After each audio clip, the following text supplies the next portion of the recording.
For 300 years, Aldric Dracul had perfected the art of being forgotten. His castle stood like a broken tooth against the Carpathian sky, wrapped in legends that kept the living away. The ancient vampire had grown tired of immortality, tired of blood, tired of everything that once defined his existence. He wanted nothing more than eternal solitude in his crumbling fortress. Then came the storm that changed everything. Lightning split the mountain darkness as two small fists pounded against his ancient oak doors.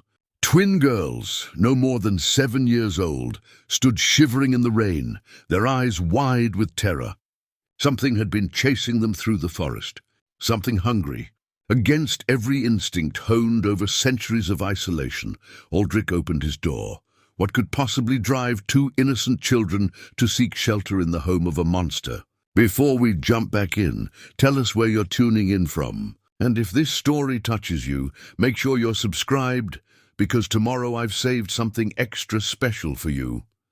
The ancient oak doors groaned shut behind the children, their sound echoing through corridors that had known only silence for decades. Aldric stood motionless in the vast entrance hall, watching droplets of rain fall from the girls' soaked clothes onto stones worn smooth by centuries of footsteps. The flickering candlelight cast dancing shadows across their pale faces, making them appear almost ghost-like against the Gothic grandeur of his forgotten home. The castle had once been magnificent.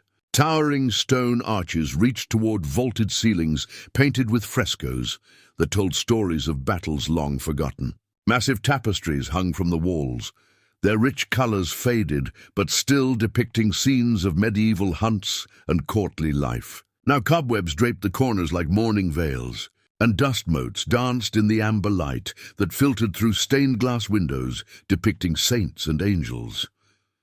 Aldric himself cut an imposing figure in the dim hall. Tall and lean, with silver hair that fell to his shoulders and eyes the color of winter storms, he wore a simple black coat that had seen better centuries. His pale hands, elegant despite their unnatural strength, trembled slightly as he regarded his unexpected guests. 300 years of isolation had not prepared him for this moment. The twin girls huddled together near the door, identical in their terror, but distinct in small ways that spoke of personality beneath fear. The one on the left clutched a small bundle to her chest, her dark hair plastered to her head by rain. Her sister stood slightly in front, protective despite her obvious fright, brown eyes darting around the vast space as if expecting monsters to emerge from every shadow. "You should not have come here," Aldric said finally, his voice rusty from disuse. The words carried the weight of centuries, tinged with an accent that belonged to no country that still existed. "This place is not meant for the living," the protective twin stepped forward, her small chin raised in defiance that would have been admirable if not for the way her hands shook. "Please, sir, we have nowhere else to go. The things in the forest, they were following us." Aldric's enhanced senses had already detected what she meant. The scent of fear clung to them like perfume, but beneath it lay something else, something that made his long-dormant instincts stir with unease. These children carried the smell of old magic, of blood that ran deeper than mortal streams. "What things?" he asked, though part of him already suspected the answer. "Wolves," whispered the quieter twin, the one with the bundle, "but not like any wolves we've ever seen. Their eyes glowed red, and they walked on 2 legs sometimes, lycanthropes." Aldric's jaw tightened. The ancient enemies of his kind still prowled these mountains, though he had assumed his isolation had kept him beneath their notice. If they were hunting these children, there had to be a reason. He studied the girls more carefully, noting details his initial shock had overlooked. Their clothes, though soaked and torn from flight through the forest, were well made. Quality wool and carefully stitched seams spoke of wealth, or at least comfortable means. The bundle the quiet one carried was wrapped in silk that gleamed even in the dim light. These were not peasant children lost in the woods. "What are your names?" Aldric asked, his voice gentling despite himself. "I'm Elena," said the protective one. "This is my sister Sophia. We're 7 years old, and we've been walking for 3 days." 3 days. Aldric's supernatural hearing caught the exhaustion in their voices, the way their small bodies swayed with fatigue. When had he last cared about mortal frailty? When had the suffering of others meant anything to him beyond the scent of fear that once called to his darker nature? Elena, Sophia. He spoke their names carefully, as if tasting something he had forgotten. Those are old names. Strong names. Sophia clutched her bundle tighter. Our grandmother gave them to us. She said they would protect us. And where is your grandmother now? The girls exchanged a look that held too much knowledge for their years. Elena's voice dropped to barely above a whisper. Dead. They killed her first, then came for us. She told us to run to the old castle on the mountain. She said the one who lived here would understand what we are. The words hung in the air like a challenge, and Aldric felt something cold settle in his chest. These children knew about the supernatural world. They knew what he was, or at least suspected. Their grandmother had sent them here deliberately. You know what I am, he said. It was not a question. A vampire, Elena said simply without flinching. Grandmother told us stories. She said some vampires were monsters, but others were just. Very tired, very tired. Despite everything, Aldric almost smiled at the child's innocent wisdom. Yes, he was very tired indeed. He looked at them standing there in his entrance hall, these small survivors who had somehow found their way to his door through wolf-haunted forests and ancient fears. They should have run screaming from his presence. Instead, they waited with the patient trust of children who had learned early that the world held many dangers, and sometimes the lesser evil was the only sanctuary available. Behind Eleanor, hanging in shadows where the candlelight barely reached, a portrait watched from the wall. It showed a family from centuries past. A younger Aldric in noble dress, standing beside a woman of ethereal beauty, with 2 children at their feet. The mourning portrait, he called it in the privacy of his thoughts. The last remnant of his human life, kept hidden in plain sight, where no visitor had seen it for 300 years. Until now. Sophia had noticed it, her young eyes drawn to the painted faces. You had a family once, she said softly. Once, Aldric agreed, the word barely audible. What happened to them? The question hung between them, heavy with implications. How could he explain to these innocent children that he had lost everything to the very nature he now embodied? How could he tell them that love and humanity were luxuries vampires learned to abandon? Instead, he stepped aside and gestured toward the interior of the castle. You are cold and hungry. Come, we will speak of such things when you are warm. Aldric led the twins through corridors lined with forgotten memories, their footsteps echoing against stone walls that had witnessed centuries of solitude. He brought them to what had once been a family parlor, where a massive fireplace dominated one wall and heavy curtains blocked the storm's fury from tall windows. With a gesture of his hand, flames sprang to life in the hearth, casting warm light across the room's faded elegance. The girls settled onto a worn velvet sofa, still close together but no longer trembling with cold. Sophia carefully placed her silk-wrapped bundle beside her, and for the first time, Aldric noticed how she protected it with an almost reverent care. Whatever lay within that silk held great importance to her. You must be hungry, he said, though the words felt strange on his tongue. When had he last concerned himself with mortal needs? I fear my pantry is not well stocked for visitors. Elena managed a small smile. We have some bread left from our journey. We can share. The simple generosity in her offer struck him unexpectedly. Here were 2 children, exhausted and afraid, offering to share their meager provisions with the creature who had given them shelter. He turned away, ostensibly to tend the fire, but really to hide the confusion her kindness stirred in his chest. Tell me about your grandmother, he said, settling into a chair across from them. She sent you here knowing what I am. That suggests she knew more about this place than most mortals should. Sophia spoke up for the first time since entering the castle, her voice soft but clear. Grandmother was different. She could see things others couldn't. She knew about the old families, the ones who carried special blood. Special blood, Aldric repeated carefully. Elena nodded. She said our family was old, older than most people remember. She taught us about the creatures that walk in shadows, and the people who hunt them. The words sent a chill through Aldric that had nothing to do with the storm outside. Hunt them? The silver crosses, the blessed water, the wooden stakes. Elena recited the litany with the matter-of-fact tone of a child who had been well educated in such matters. Grandmother said our ancestors were protectors, that they kept the balance between the light and the dark. Sophia reached for her bundle, unwrapping it with careful fingers. Inside the silk lay a small silver locket, its surface covered with intricate engravings. That seemed to shift in the firelight. Even across the room, Aldric could sense its power radiating like heat from a forge. She gave this to me before they came, Sophia whispered. She said it would keep us safe from evil things. The locket's presence filled the room with an energy that made Aldric's skin crawl. Not pain exactly, but a deep discomfort that spoke to his vampiric nature. This was no simple piece of jewelry. The engravings were wards, blessed and sanctified by generations of hands that had wielded them against creatures like himself.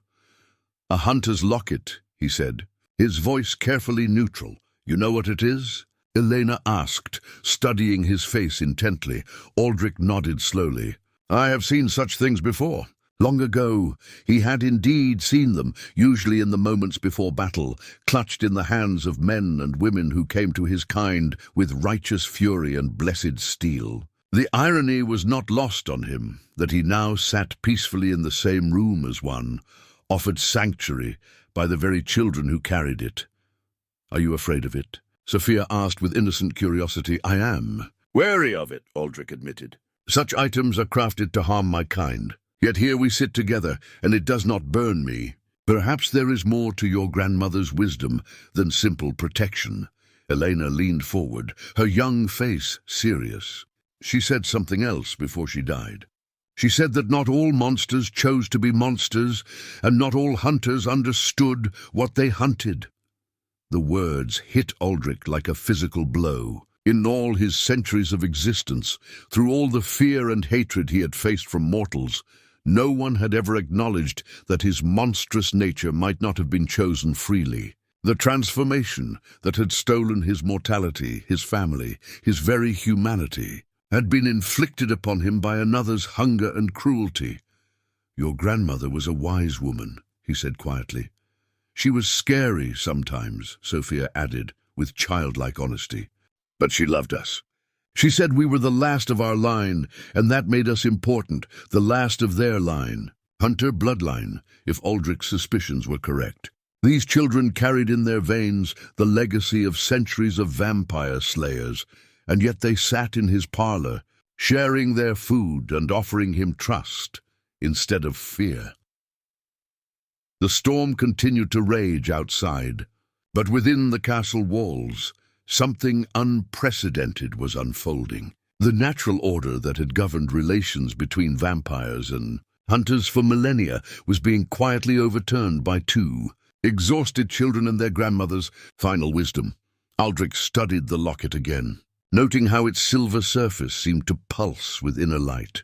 The engravings were indeed protective wards, but as he watched, he began to recognize something else in their pattern. Binding symbols. Not just protection, but connection. This locket was not merely a weapon against the supernatural.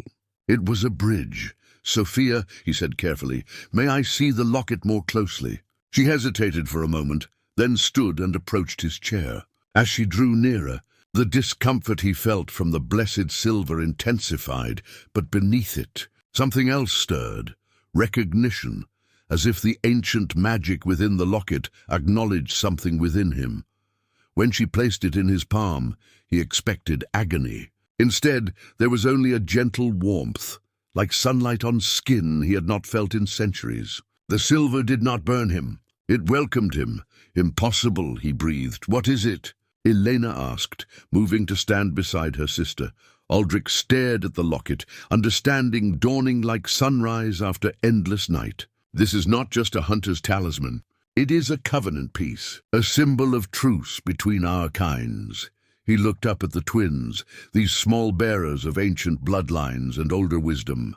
"Your grandmother did not send you here for protection alone. She sent you here because she knew what this represents. What you represent. What do we represent?" Sophia asked. Aldric closed his fingers around the locket, feeling its warm pulse against his palm. "Hope. You represent hope for something I thought lost forever. The possibility that monsters and hunters might find another way." Outside, the storm began to calm, as if the very elements recognized the significance of what had just transpired in the forgotten castle. But Aldric's enhanced senses detected something else in the quieting night. Movement in the forest, footsteps that did not belong to wolves or other natural creatures. Someone else knew the children had come here. Someone else was following their trail through the storm-dark mountains. The locket pulsed once more in his hand, warmer now, almost urgent. Whatever protection it offered, whatever bridge it represented between their kinds, they might have need of it very soon. The locket's warmth lingered in Aldric's palm as he returned it to Sophia. But his attention had shifted to the sounds beyond the castle walls. Years of supernatural senses told him that whatever stalked through the forest moved with purpose, not the random hunt of wild beasts. He rose from his chair, moving to the tall windows with fluid grace. "We should rest," he told the twins, though rest was the furthest thing from his mind. "There are chambers upstairs where you will be safe and warm." Elena caught the tension in his voice. "Something's wrong, isn't it?" Before he could answer, Sophia had moved to an old writing desk that sat in the corner of the parlour. Her small fingers traced the edge of a leather-bound journal that lay open there, its pages yellowed with age. Aldric's breath caught. In 3 centuries, no one had touched that book except himself. "You write in the old language," Sophia said, studying the careful script that filled the visible page. "Grandmother taught us to read it." The journal was his private torment, a record of memories he could neither abandon nor bear to keep. Within its pages lay the story of his transformation, the loss of his mortal family, and the endless decades of isolation that followed. It was his most vulnerable possession, and this child had found it as easily as if it had been calling to her. "Those are not meant for young eyes," Aldric said gently, moving toward the desk. But Sophia was already reading aloud, her voice soft but clear. "The 23rd day of October, in the year of our Lord 1693. I dreamed again of Margaret's voice, calling to me across the chasm that separates the living from the damned. How many more centuries must pass before her memory releases its hold upon my heart?" Elena joined her sister at the desk, both girls studying the open page with solemn expressions. "Margaret was your wife," Elena said. "It was not a question." Aldric nodded, unable to speak for a moment. Margaret, even her name spoken aloud after so many years of silence, had the power to wound him. "What happened to her?" Sophia asked, her small hand still resting on the journal's open page. Aldric sank back into his chair, suddenly feeling every one of his 300 years. "She died because of what I became." They all did. He had not spoken of them aloud in decades, but something about these children's presence loosened the bonds he had placed around those memories. Perhaps it was the locket's influence, or perhaps it was simply that he had been alone with his ghosts for too long. "I was not always as you see me now," he began, his voice taking on the cadence of old grief. "Once I was mortal. I had a wife, 2 children, a life full of simple joys and everyday sorrows. We lived in a village not far from here, in a time when the world was smaller and darker than it is now." Elena and Sophia moved closer, drawn by the weight of his words. They settled on the floor near his chair, looking up at him with the rapt attention children reserved for the most important stories. Margaret was beautiful, but more than that, she was kind. She saw goodness in everyone, even in those who perhaps did not deserve it. Our children had her gentle nature. Thomas, who was 6, and little Anne, barely 4 years old. The names fell from his lips like prayers, each one carrying the weight of love and loss that had shaped his existence. "What changed?" Elena whispered. "Another vampire came to our village. An ancient creature, older and more powerful than I ever became. He was hunting, not just for blood, but for sport. He enjoyed the terror of mortals, the way fear seasoned their life force. Aldric's hands tightened on the arms of his chair. I tried to protect them. I fought him, though I was only human then, weak and mortal. He found my defiance amusing. Rather than simply kill me, he decided to make me watch as he destroyed everything I loved. Sophia made a small sound of distress, and Elena reached out to touch her sister's hand. He killed them in front of me, my wife, my children. And then, as I lay dying from the wounds he had given me, he decided that death was too merciful. He made me what he was, condemned me to an eternity of remembering what I had lost. But that wasn't your choice, Elena said fiercely. You didn't choose to become a monster. No, Aldric agreed. But I chose what to do afterward. I hunted him for 50 years before I finally destroyed him. And then I came here, to this castle that had belonged to my family's line, and I chose solitude over the risk of causing more pain. He looked at the journal, its pages filled with centuries of such memories. I wrote it all down. Every detail, every face, every moment of happiness I had known as a mortal man. I told myself it was to preserve their memory, but truly it was because I could not bear to let them go. Sophia stood and moved to the journal again, turning through its pages with careful reverence. You loved them very much, more than existence itself, which is why when I became what I am now, I swore never to allow myself to care for mortals again. The risk was too great, the pain too deep, but caring isn't wrong, Elena said, even if it hurts sometimes.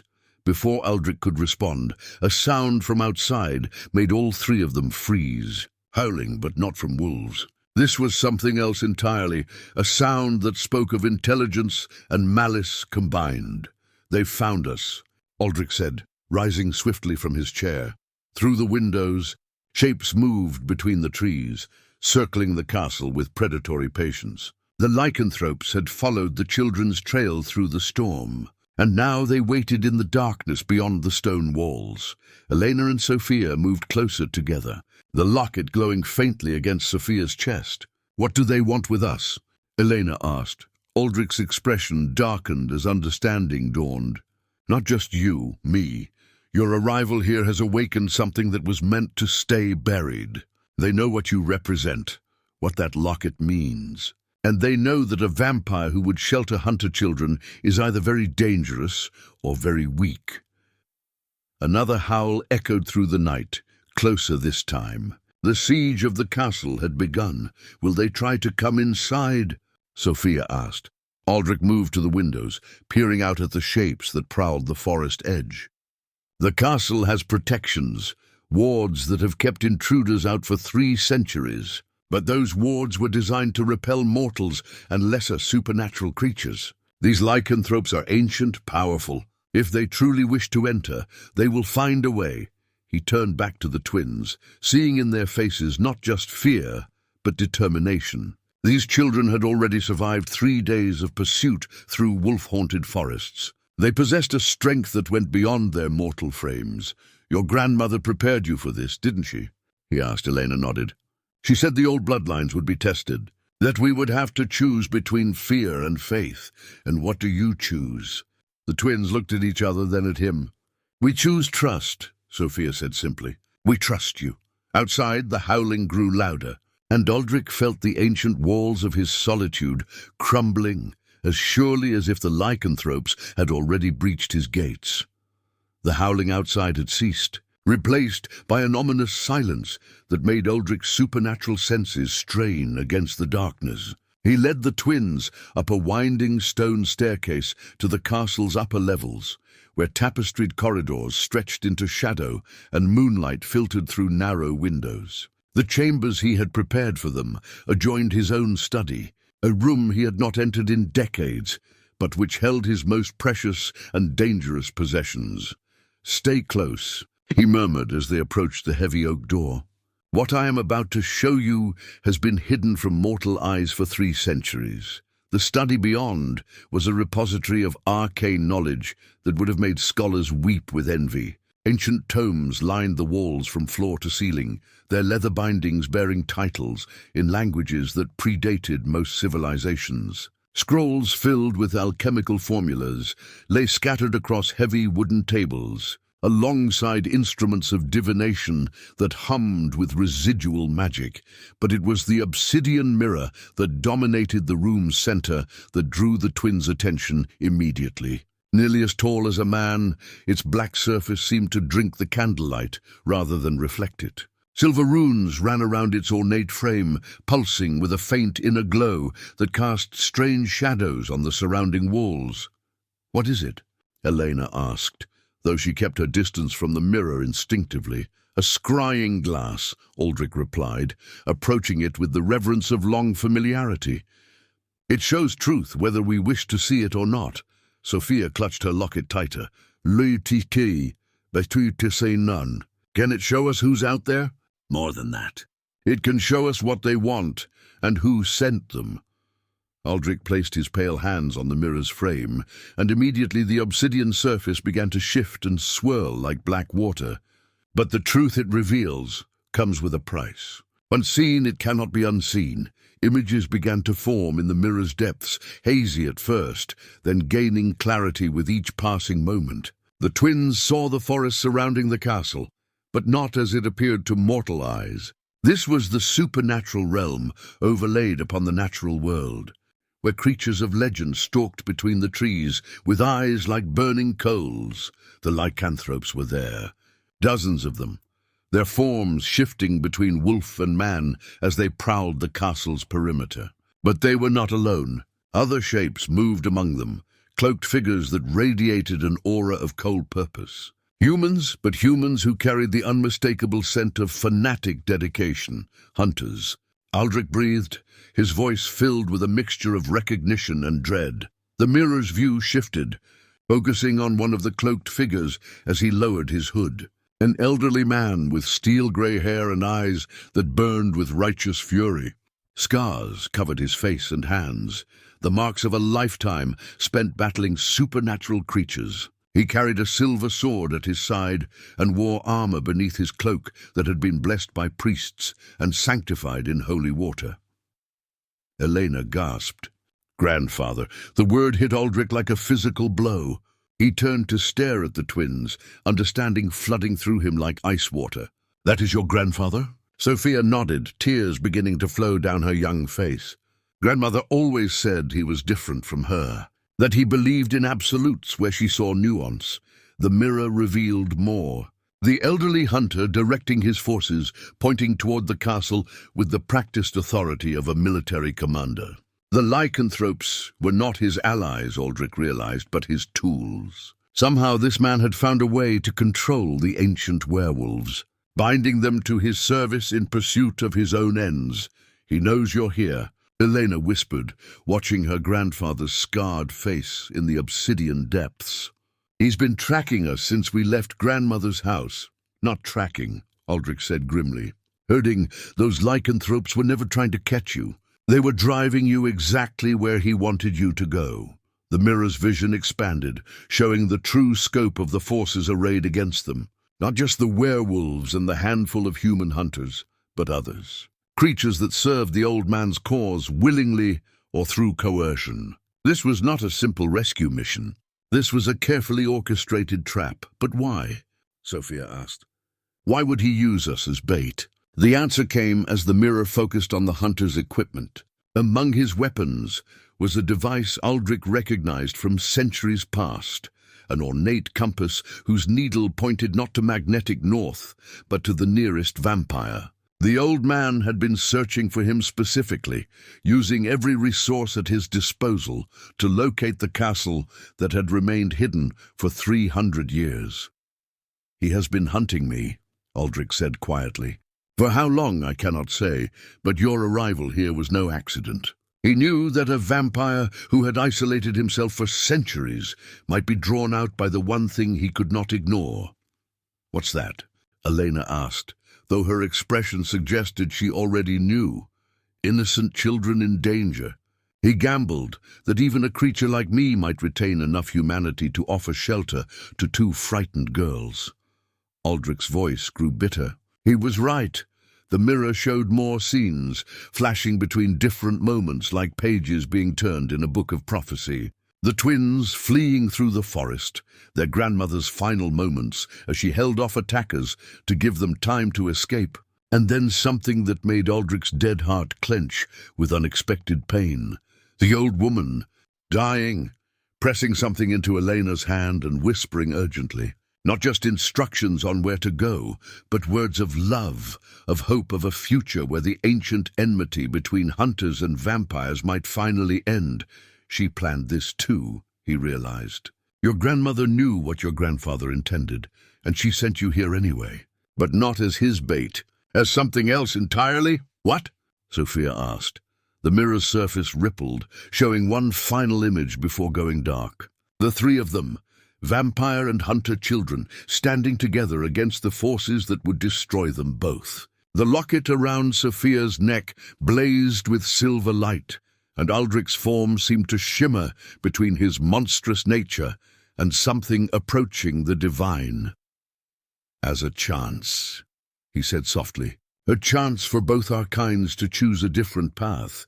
Outside, a new sound arose, not howling but chanting. The hunters were beginning their assault, calling upon powers both sacred and profane to breach the castle's ancient defenses. The lycanthropes added their voices to the chorus, creating a harmony of menace that echoed off the mountain peaks. The wards are weakening, Aldric observed, feeling the magical protections that had safeguarded his solitude for centuries, beginning to fray under the combined assault. They were never meant to withstand such concentrated power.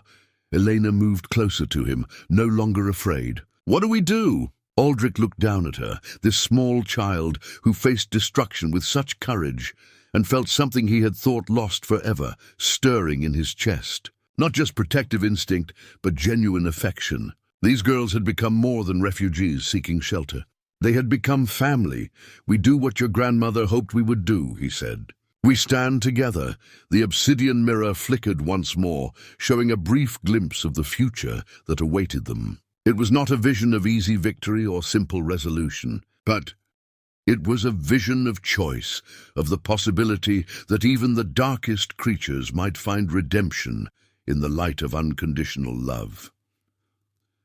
The chanting grew louder, and the castle's ancient stones began to tremble. The siege had begun in earnest.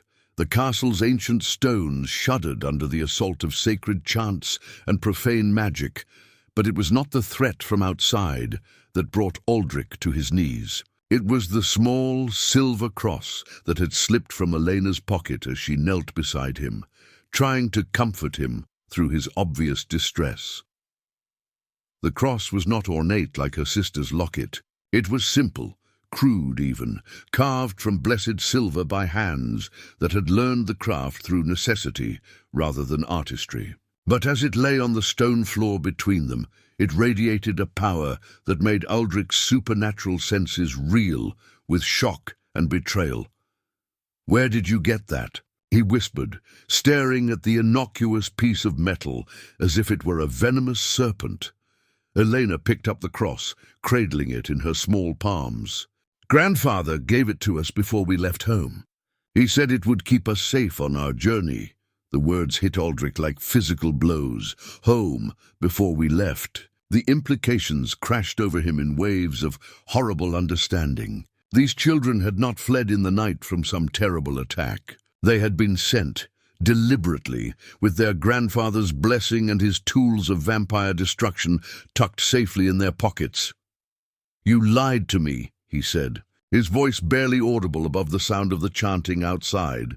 Sophia looked confused, her young face creased with worry. "We didn't lie. We told you grandmother sent us here, but not why. Not the whole truth."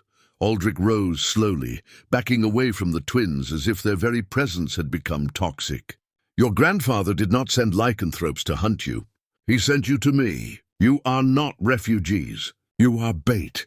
Elena's eyes filled with tears, but she did not deny his words. "He said you had been hiding for too long. That evil should not be allowed to fester in darkness, even if it sleeps peacefully. He knew I would take you in, Aldric continued, the pieces of the deception falling into place with crystalline clarity. He studied me, learned my nature well enough to know that I could not turn away frightened children, regardless of what they carried in their blood. The ancestral hunter's cross seemed to pulse with malevolent energy in Elena's hands. This was no simple protective charm. The engravings along its surface were binding runes, designed not just to ward off vampires, but to track them, to mark them for destruction by those who would follow. "How long?" Aldric asked. "How long has he known where I was?" "Since last winter," Sophia admitted, her voice barely a whisper. "He found grandmother's old journals, the ones that told about the Covenant families and the treaties that were made before the Great War between hunters and vampires." Aldric's jaw tightened. "Treaties that ended 3 centuries ago when my family was murdered. But grandmother never stopped believing in them," Elena said desperately. "She sent us here because she thought you might remember what peace felt like. She thought if you met us, if you saw that we were just children, maybe you would understand that not all hunters want to destroy everything supernatural, while your grandfather used you as living weapons," Aldric replied bitterly. "Every moment you have spent in this castle, that cross has been sending signals to his forces. Every kindness I have shown you, every moment of weakness I have displayed, has been observed and catalogued for use against me." The twins exchanged a look of growing horror as the full scope of their grandfather's manipulation became clear. They had been pawns in a game they barely understood, their innocent trust weaponized against the very creature who had offered them sanctuary. "We didn't know," Elena said, tears streaming down her face. "We thought we were running for our lives. The lycanthropes, the fear grandmother's death. It all felt so real." "Because it was real," Aldric said with growing understanding. "Your grandmother did die protecting you. The lycanthropes were hunting you, but not to kill you. To drive you here to me, while your grandfather's cross marked the way." He moved to the tall windows, looking out at the forces arrayed against his castle. Now he could see the true scope of the deception. The hunters had not come to rescue the children. They had come to destroy him, using the girl's presence as justification for breaking the ancient sanctuary laws that had kept his castle inviolate. "He played us all," Aldric continued. "Your grandmother's genuine desire for peace, your innocence, my own loneliness and hunger for connection. He used every noble impulse against us." Sophia clutched her locket tighter, and for the first time since their arrival, it seemed to dim rather than glow. "What do we do now?" Before Aldric could answer, a new voice echoed across the castle grounds, amplified by magic to carry over the sound of wind and chanting. It was the voice of an old man, but strong still, filled with the conviction of absolute certainty. "Aldric Dracul," the grandfather called. "I know you can hear me, creature of the night. I have come for my granddaughters, and to end the threat you represent to all decent folk." Aldric closed his eyes, feeling the weight of centuries pressing down upon him. "He speaks as if I were the one who orchestrated this meeting. Surrender yourself, and the children will be spared. Force me to take this castle by storm, and I cannot guarantee their safety in the aftermath," Elena gasped. "He's threatening us." "Of course he is," Aldric said grimly. "To him you are acceptable casualties in his holy war. Your innocence means nothing compared to his desire to destroy me." The voice from outside continued, taking on a tone of righteous proclamation. "You have corrupted them with your presence, filled their minds with sympathy for the damned. But children can be cleansed of such influence. Their souls can still be saved." Sophia moved closer to Aldric, no longer afraid of him, but of the grandfather whose love had twisted into something cold and calculating. "He's going to hurt us, isn't he?"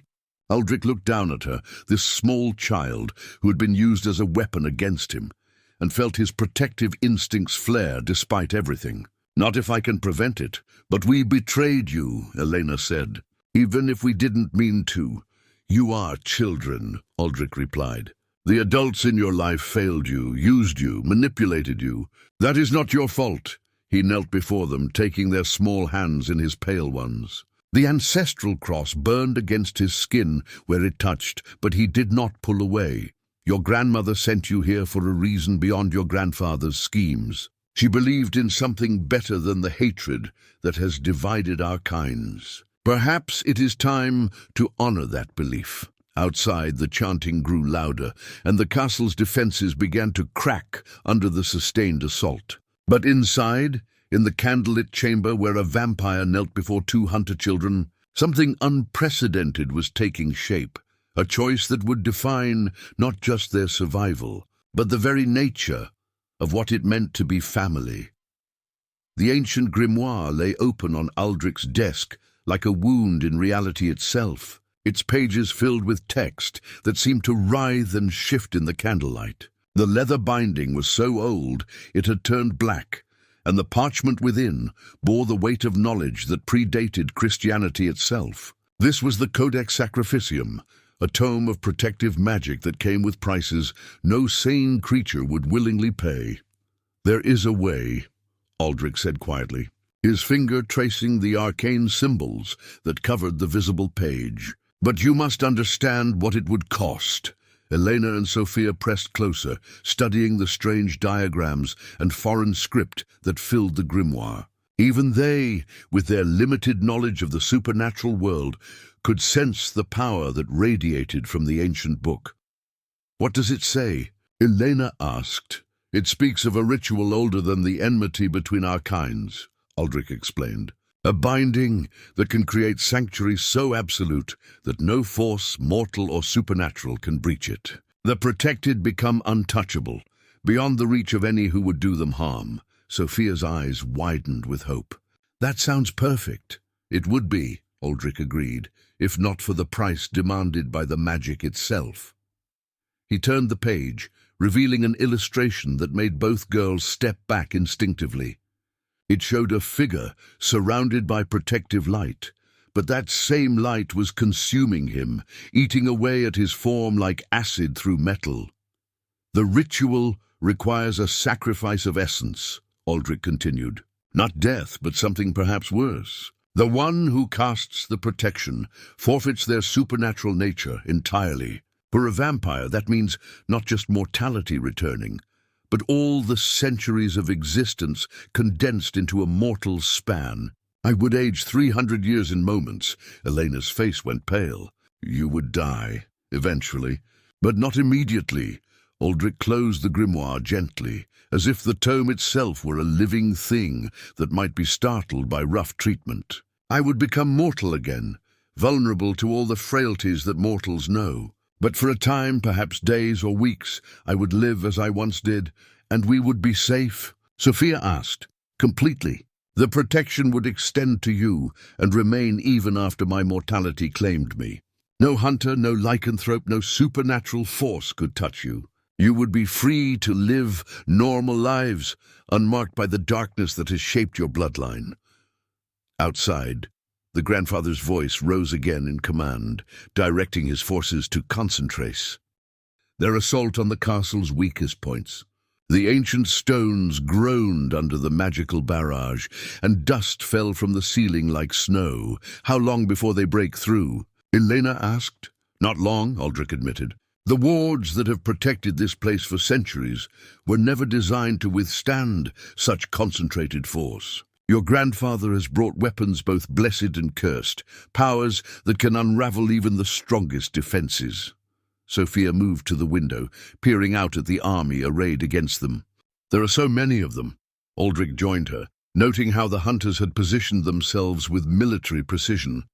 This was not a spontaneous assault, but a carefully planned siege. The lycanthropes prowled the perimeter, their enhanced senses alert for any attempt to escape, while the human hunters focused their ritual magic on specific points in the castle's defenses. "Your grandfather is thorough," he observed. "He has planned for every contingency except one." "What's that?" "The possibility that I might choose love over survival." Elena looked up at him with eyes that held too much understanding for her years. "You're going to do it, aren't you?" "The ritual," Aldric nodded slowly. I have spent 3 centuries running from connection, terrified that caring for others would bring them the same fate that claimed my mortal family. But I was wrong. It was not my love that destroyed them. It was my powerlessness to protect them. He knelt before the twins, taking their hands in his, despite the burning pain the ancestral cross caused him. You have given me something I thought lost forever. Not just purpose, but hope. The knowledge that even a creature like me might find redemption in the love of innocence. But if you become mortal, Sophia said, tears beginning to flow, you'll die. Maybe not right away, but eventually. And we'll lose you just like we lost grandmother. Yes, Aldric agreed gently. But you will have lived. You will have grown up free from the hatred that has poisoned both our bloodlines. You will have the chance to choose your own path, to decide whether the ancient enmity between hunters and vampires continues, or whether a new generation might find a better way. A tremendous crash shook the castle as one of the outer walls finally gave way under the magical assault. Shouts and howls echoed through the night as the first wave of attackers poured through the breach. They're inside, Elena whispered. Aldric rose and moved to the grimoire, placing his hands on its cover with the solemnity of a priest approaching an altar. Then there is no more time for doubt. Wait, Sophia called out. There has to be another way, something that doesn't require you to sacrifice everything. There is no other way that guarantees your safety, Aldric replied. And your safety is all that matters now. He opened the grimoire to the ritual page, and immediately the ancient words began to glow with silver fire. The magic was already responding to his intent, eager to claim the price it demanded. But what if we don't want to be safe at that cost? Elena asked. What if we would rather face the danger together than watch you die alone? Aldric paused, his hands hovering over the glowing text. In all his centuries of existence, no one had ever chosen to share his burden, rather than accept his protection. The offer, coming from these small children who had every reason to prioritize their own safety, humbled him in ways he had not thought possible. You do not understand what you are suggesting, he said quietly. We understand that families don't abandon each other, Sophia replied with the simple certainty of childhood. And you're our family now, whether you like it or not. Below them, the sounds of the invasion grew closer. Heavy boots on stone floors, the clash of weapons against ancient defenses, the guttural commands of the lycanthropes as they spread through the castle's lower levels. Choose quickly, Elena urged. Whatever we're going to do, it has to be now. Aldric looked down at the grimoire, its pages offering him the power to save them at the cost of everything he was. Then he looked at the twins, these remarkable children who had somehow found the courage to offer him the one thing he had never dared hope for, the chance to not die alone. The decision, when it came, surprised even him. He closed the grimoire with a sharp snap, the silver fire dying instantly. Then we face them together, he said, as a family should.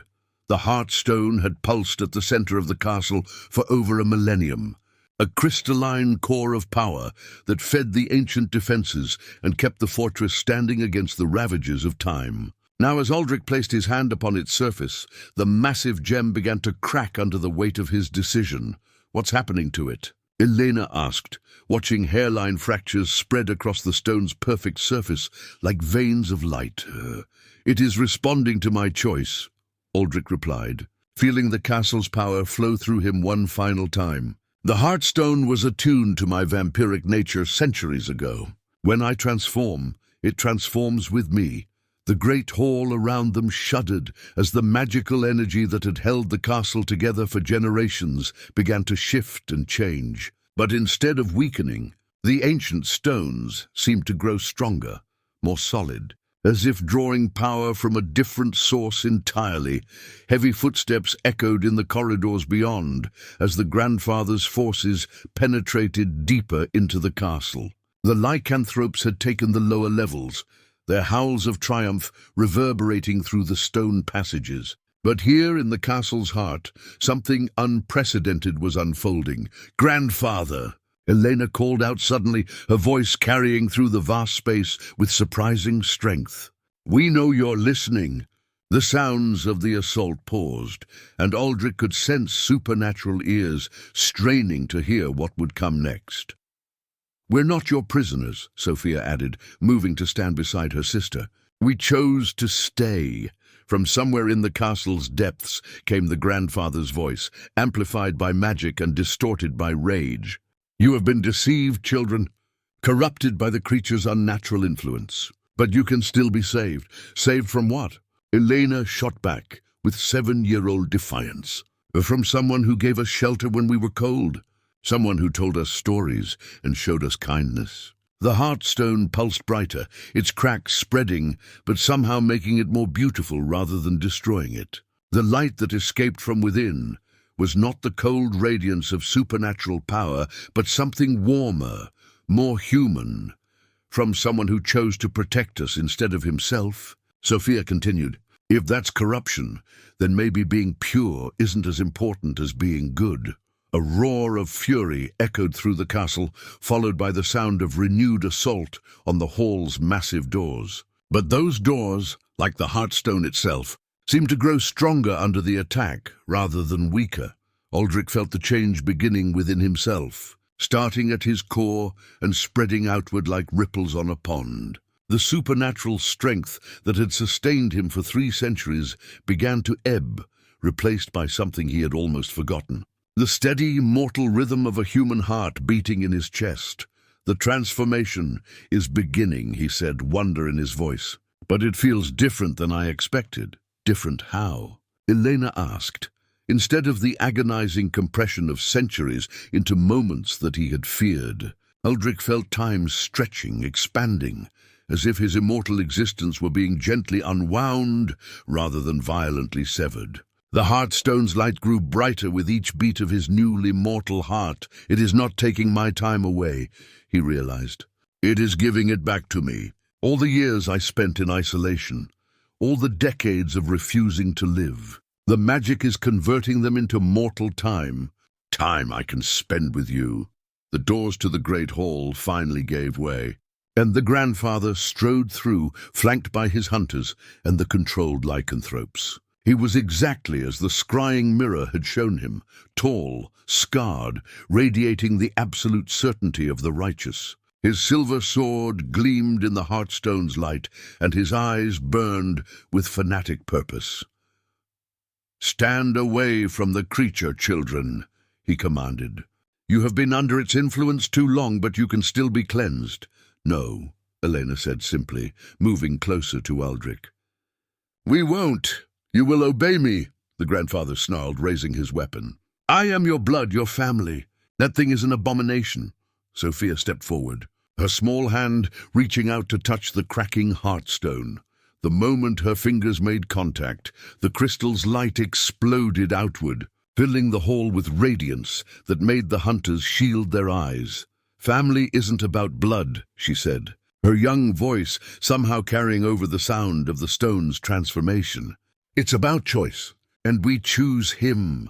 The lycanthropes howled and fell back as the light touched them, their supernatural bonds to the grandfather breaking under its influence. Free of his control, they fled into the night, no longer compelled to serve his cause. But the grandfather himself pressed forward, his blessed silver sword raised to strike at Aldric's now mortal form. "Then you will watch him die, and perhaps learn the price of defying God's will." The blade descended, but it never reached its target. Elena and Sophia had moved to stand between them, their small bodies forming a barrier of innocent courage. The locket around Sophia's neck blazed with protective light, while the ancestral cross in Elena's hand transformed from a weapon of tracking into a shield of faith. "You would strike down your own granddaughters." "To reach him?" Aldric asked, his mortal voice somehow carrying more authority than his supernatural one ever had. The grandfather's sword wavered, his absolute certainty finally cracking under the weight of what his hatred had made him become. They are corrupted, lost to darkness. They are children who chose love over fear," Aldric replied, "just as their grandmother hoped they would. Behind him, the heartstone completed its transformation, its crystalline perfection shattering into 1,000 fragments that dissolved into pure light. But that light did not fade. Instead, it settled into the stones of the castle itself, into the very air they breathed, creating a sanctuary not of supernatural power, but of something far stronger. The power of chosen family, of love that transcended the ancient enmities that had divided their kinds for centuries. The grandfather stared at the scene before him, his granddaughters protecting a now mortal vampire, their combined faith transforming weapons into shields, hatred into hope. His sword fell from nerveless fingers to clatter on the stone floor. "What have I done?" he whispered, the fanatic certainty finally leaving his eyes. Elena looked up at him with the forgiveness that only children can offer. "You can still choose, grandfather. It's not too late. In the aftermath of the Heartstone sacrifice, in the ruins of old hatreds and the birth of new possibilities, 3 generations stood at the crossroads of their bloodline's future. The choice that would define them all hung in the air like a prayer waiting to be answered.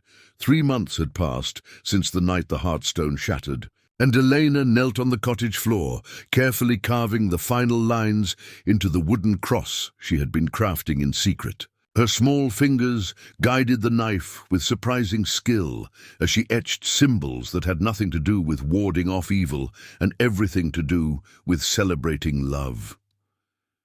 The cottage sat in the valley below the castle, built with stones salvaged from the fortress's outer walls, after the transformation had made the ancient structure too large and lonely for their small family. Aldric had chosen the location carefully, close enough to the castle's ruins that they could visit the place where their new life had begun, but far enough away that they could build something entirely their own. "What are you making?" Sophia asked, settling beside her sister with the curiosity that had only grown stronger in the months since their grandfather's change of heart. "A present for Aldric," Elena replied, holding up the crude wooden cross. Unlike the blessed silver weapons their family had traditionally carried, this cross bore engravings of flowers, birds, and other symbols of life and growth. At its center she had carved 3 interlinked circles, representing their unconventional family. Sophia smiled. "He'll love it. Remember how surprised he was when we gave him that first drawing?" Elena remembered. Aldric's face, when they had presented him with their childish artwork, had been a wonder to behold. The former vampire, now fully mortal and aging at a natural pace, had wept openly at the gift. He kept it framed above the cottage's simple fireplace, the first decoration he had allowed in a home for over 3 centuries. "Girls, would you help me with the garden?" Aldric's voice called from outside, carrying the warmth that had replaced the supernatural chill of his vampiric nature. They found him kneeling among the vegetable plots he had planted behind the cottage, his hands dirty with honest earth. The sight still amazed them sometimes. This man, who had once been a creature of darkness and shadow, now spent his mortal days coaxing life from soil, growing food for his family, with the patience of someone who had learned to value every moment. "The carrots are ready," he said, holding up a handful of orange roots. "And I think the tomatoes will be perfect for tonight's supper." Elena tucked her wooden cross into her pocket and joined him in the garden, while Sophia ran to fetch the basket they used for harvesting. This had become their routine, mornings spent in lessons as Aldric shared centuries of accumulated knowledge with his adopted daughters, afternoons working together in the garden or exploring the mountain paths, evenings gathered around the fire sharing stories and dreams. "Grandfather is coming tomorrow," Sophia announced as she returned with the basket. "His letter said he has news about the Hunter Council." Aldric nodded, his expression thoughtful. The relationship with the girl's grandfather had been slowly healing over the months since that night in the castle. The old hunter had been shattered by the revelation of how his hatred had nearly destroyed the very children he claimed to protect. His journey back to wisdom and love had been painful, but genuine. He mentioned something about changing the old laws, Eleanor added. making it so hunter families don't have to choose between their heritage and their hearts. Change comes slowly to ancient institutions, Aldric observed, carefully placing the harvested vegetables in the basket. But it does come, especially when led by those who have learned from their mistakes. A shadow passed overhead, and all three looked up to see a familiar figure descending from the sky. Gabriel, the grandfather's lieutenant and Elena's favorite among the reformed hunters, landed gracefully in their garden. His wings, a gift from angelic bloodline that ran in some hunter families, folded against his back as he smiled at them. "Good afternoon, Family Dracul," he said warmly, using the name they had chosen for themselves. "I bring greetings from the council and an invitation." "What kind of invitation?" Sophia asked suspiciously. She had grown protective of their peaceful life and was wary of anything that might disrupt it. "The kind that honors rather than threatens," Gabriel assured her. "The council wishes to formally recognize this household as the first covenant family in 3 centuries. You would serve as ambassadors between the hunter bloodlines and the supernatural communities, helping to prevent the kind of misunderstandings that have led to so much suffering." Aldric set down his gardening tools and considered the proposal. "And what would that mean for the girls' education? Their normal childhood?" "It would mean they could study both traditions openly," Gabriel replied, "learning not just the hunter arts, but also the deeper wisdoms that you possess. They could grow up to be bridges between our worlds, instead of weapons against them." Elena felt the wooden cross in her pocket, thinking of all the symbols of faith and love she wanted to carve now that her hands were free to create rather than destroy. "Could we still live here? In our cottage?" "Of course. The council has no desire to separate families that have found peace." Gabriel's expression grew serious. "Though I should warn you that not everyone agrees with the new policies. There are still those among both hunters and supernatural creatures who prefer the old ways of hatred and fear." "Then they will have to learn what we have learned," Aldric said simply. "That love is stronger than fear, and that families come in many forms." As if summoned by his words, a figure appeared at the garden gate. The grandfather approached slowly, his once proud bearing now tempered with humility. In his hands he carried a simple wooden staff, no longer the blessed weapon of a hunter, but the walking stick of a man who had learned to put aside his wars. "My dears," he said softly, embracing Elena and Sophia with the gentle affection of someone who had almost lost everything that mattered. "How you have grown, grandfather," Eleanor said, pulling the wooden cross from her pocket. "I made something for you, too." She pressed the carved cross into his weathered hands, watching as he studied the symbols of life and love that decorated its surface. When he looked up, there were tears in the old hunter's eyes. "It's beautiful," he whispered. "The most beautiful cross I have ever seen." And there, in the cottage garden, where a former vampire and 2 hunter children had built a life together, 3 generations of a family that should not have existed stood united in the simple wooden symbol that represented everything they had chosen to become. The cross spoke not of endings, but of beginnings, not of the death that had once divided their kinds, but of the life they had chosen to build together. The brass compass had belonged to Aldric's mortal father, passed down through generations of the Dracul family before vampirism had severed those bloodline connections. Now, as Aldric held it in his weathered hands, the needle spun wildly before settling on a direction that had nothing to do with magnetic north. "It's pointing toward the old cemetery," Elena observed, peering over his shoulder as they sat at the cottage's kitchen table. Morning light streamed through windows that Aldric could now enjoy without fear, warming his mortal skin in ways he had forgotten were possible. "The Dracul family plot," he confirmed, studying the compass face with growing curiosity. "But why would it activate now after all these years?" Sophia looked up from her breakfast, a piece of toast halfway to her mouth. "Maybe it's because you're mortal again? Like it recognizes you as part of the family line, instead of something outside it." The observation was astute, as the twins' insights often were. Since the night of his transformation, Aldric had noticed many small changes beyond the obvious return to mortality. Colors seemed richer, food had taste again, and dreams had returned to his sleep. Perhaps the compass, enchanted by his ancestors to guide lost family members home, now recognized him as truly belonging to the Dracul lineage once more. "We should investigate," Elena said, with the adventurous spirit that reminded Aldric daily of why he had chosen to sacrifice his immortality for these children. "If your family's compass is calling to you, there must be a reason." The walk to the old cemetery took them through mountain paths that Aldric had not traveled in decades. As a vampire, he had avoided the consecrated ground where his mortal family lay buried, unable to bear the reminder of what he had lost. Now, with each step bringing them closer to those graves, he felt not the old anguish, but a strange sense of completion, as if a circle long broken was finally being closed. The cemetery sat on a hillside overlooking the valley, its weathered headstones tilting at angles that spoke of centuries of wind and weather. Most of the graves belonged to villagers who had lived and died in the shadow of the Dracul castle. But at the cemetery's heart stood a section marked by an ornate iron fence that had somehow survived the ravages of time. "The family plot," Aldric said softly as they approached the enclosure.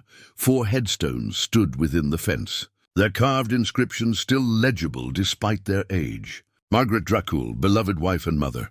Thomas Dracul, age 6, taken too soon. And Dracul, 4 years old, an angel called home. And at the center, a stone that bore only his own name and birth date, with the space for a death date left empty. "They made you a grave," Sophia whispered, awed by the monument to love that his mortal neighbors had created. "Even after they learned what I had become, they never forgot that I had been their friend," Aldric realized, kneeling to trace the letters of his own name carved in stone. "They left space for me to come home." The compass in his hand grew warm, its needle now pointing directly at his empty grave. As he held it closer to the headstone, he felt something shift beneath the earth, as if the ground itself were responding to his presence. "Aldric," Elena said urgently, "look at the headstone." New words were appearing on the marble surface, carved by invisible hands in script that matched the original inscription. Not a death date, but something far more profound. "Redeemed by love, returned by choice, forever part of family." The compass grew warmer still, and suddenly Aldric understood its purpose. This was not just a navigation tool, but a key. The warmth spread from the brass into the ground beneath the headstone, and with a sound like a sigh, the earth parted to reveal a small chamber below. "What's down there?" Elena asked, peering into the opening. Aldric reached into the space, his fingers closing around something wrapped in oiled cloth. When he brought it into the light, they saw it was a leather pouch containing letters, dozens of them, all addressed to him in his wife's familiar handwriting. "She wrote to you," Sophia breathed. "Even after." With trembling hands, Aldric opened the first letter, dated only weeks after the night that had destroyed their family. Margaret's words, preserved by whatever magic his ancestors had woven into this place, spoke not of condemnation but of understanding, of love that transcended even death and transformation. "My beloved Aldric," the letter began, "I know what you have become, but I also know who you remain. The man I married, the father of our children, the soul that chose love over hatred even in the darkest hour. These letters are my gift to you, to be found when you are ready to forgive yourself, as I have already forgiven you." Tears fell onto the parchment as Aldric read, the first tears he had shed in 3 centuries, that came not from sorrow but from healing. His wife had known, had understood, had never stopped believing in the man beneath the monster. "There are so many," Eleanor observed. Looking at the letters still in the pouch, one for every year, Aldric realized. She never stopped writing to me, never stopped hoping I would find my way home. The compass, in his other hand, had grown cool again, its needle now pointing steadily toward the cottage in the valley below. Home. not the castle where he had hidden from life, but the simple dwelling where love had taught him to live again. As they walked back down the mountain path, Aldric carrying his wife's letters like precious treasures, the brass compass reminded them all that family connections could transcend time, death, and even the supernatural transformations that seemed to break them forever. The music box sat on Elena's windowsill like a forgotten dream, its painted dancers frozen mid-waltz on the small stage within. Made of rosewood and inlaid with mother-of-pearl, it had belonged to their grandmother, one of the few possessions the twins had managed to carry with them during their desperate flight to Aldric's castle months ago. "I haven't wound it since we arrived," Elena confessed as she and Sophia prepared for bed in the cottage's cozy upstairs room. "I was afraid the music would make me too sad." Sophia nodded, understanding the weight that small objects could carry when they were all that remained of someone beloved. "Grandmother used to play it every night before we went to sleep. She said the melody would keep bad dreams away." From downstairs came the gentle sounds of Aldric preparing tea, a nightly ritual he had adopted since his transformation to mortality. The simple domestic routine had become one of his greatest pleasures. These quiet evening moments when their small family gathered to share the day's experiences and plan for tomorrow. "Maybe it's time," Elena said softly. Reaching for the music box's delicate key, the mechanism turned with a soft click, and immediately the cottage filled with a melody so hauntingly beautiful that it seemed to transform the very air around them. The painted dancers began their eternal waltz, spinning in perfect synchronization as the music box played its ancient song. But as the melody continued, something unexpected began to happen. The walls of their room seemed to shimmer and fade, replaced by images that moved in time with the music. Not frightening visions, but memories made manifest. Scenes from their grandmother's life playing out like scenes from a theater performance. "Do you see it?" Sophia whispered, staring at the ghostly figures that danced through their bedroom. Elena nodded, too amazed to speak. There was their grandmother as a young woman, beautiful and laughing, as she waltzed with a handsome stranger at what appeared to be a grand ball. The scene shifted, showing the same woman older now, teaching a small child to dance in a candlelit parlor. Another shift, and she was older still, her hair silver but her eyes bright as she told stories to two small girls who looked remarkably like Elena and Sophia. "It's showing us her memories," Elena realized. "The music box is letting us see her life." Aldric appeared in the doorway, drawn by the haunting melody and the strange quality of light that filled the room. His expression grew wonderstruck as he watched the ghostly scenes unfold. Memories preserved in music and magic by a woman who had understood far more about the supernatural world than she had ever let on. "Your grandmother was remarkable," he said quietly, settling on the floor beside their beds to watch the ethereal performance. "She bound her most precious memories to this music, ensuring they would never be truly lost." The scenes continued to flow, each one revealing another facet of their grandmother's extraordinary life. They saw her meeting with creatures that most humans would have fled from in terror. Vampires, yes, but also fae-folk, angels, and others whose names they did not know. In every encounter, she approached with the same combination of wisdom and compassion that had defined her relationship with her granddaughters. "She was a peacemaker," Sophia observed, watching their grandmother mediate what appeared to be a dispute between a werewolf pack and a coven of witches. "More than that," Aldric replied, his voice filled with growing respect for the woman who had shaped these children. "She was a bridge builder. Look at how she moves between worlds that have been enemies for centuries, finding common ground where others see only conflict." One scene particularly caught Elena's attention. Their grandmother, middle-aged now, sitting across from a figure shrouded in darkness. As the conversation continued, the shadowy figure began to take clearer form, revealing features that made Elena gasp in recognition. "That's you," she said to Aldric. "But younger, when you were still." Still a vampire, Aldric finished, his voice filled with amazement. But when did we meet? I would remember such an encounter. The music box provided the answer as the scene played out before them. The meeting was taking place in neutral ground, a chapel that existed between the mortal and supernatural worlds. Their grandmother was presenting some kind of proposal to the younger Aldric, showing him documents and speaking with passionate conviction. She was trying to recruit you, Sophia realized.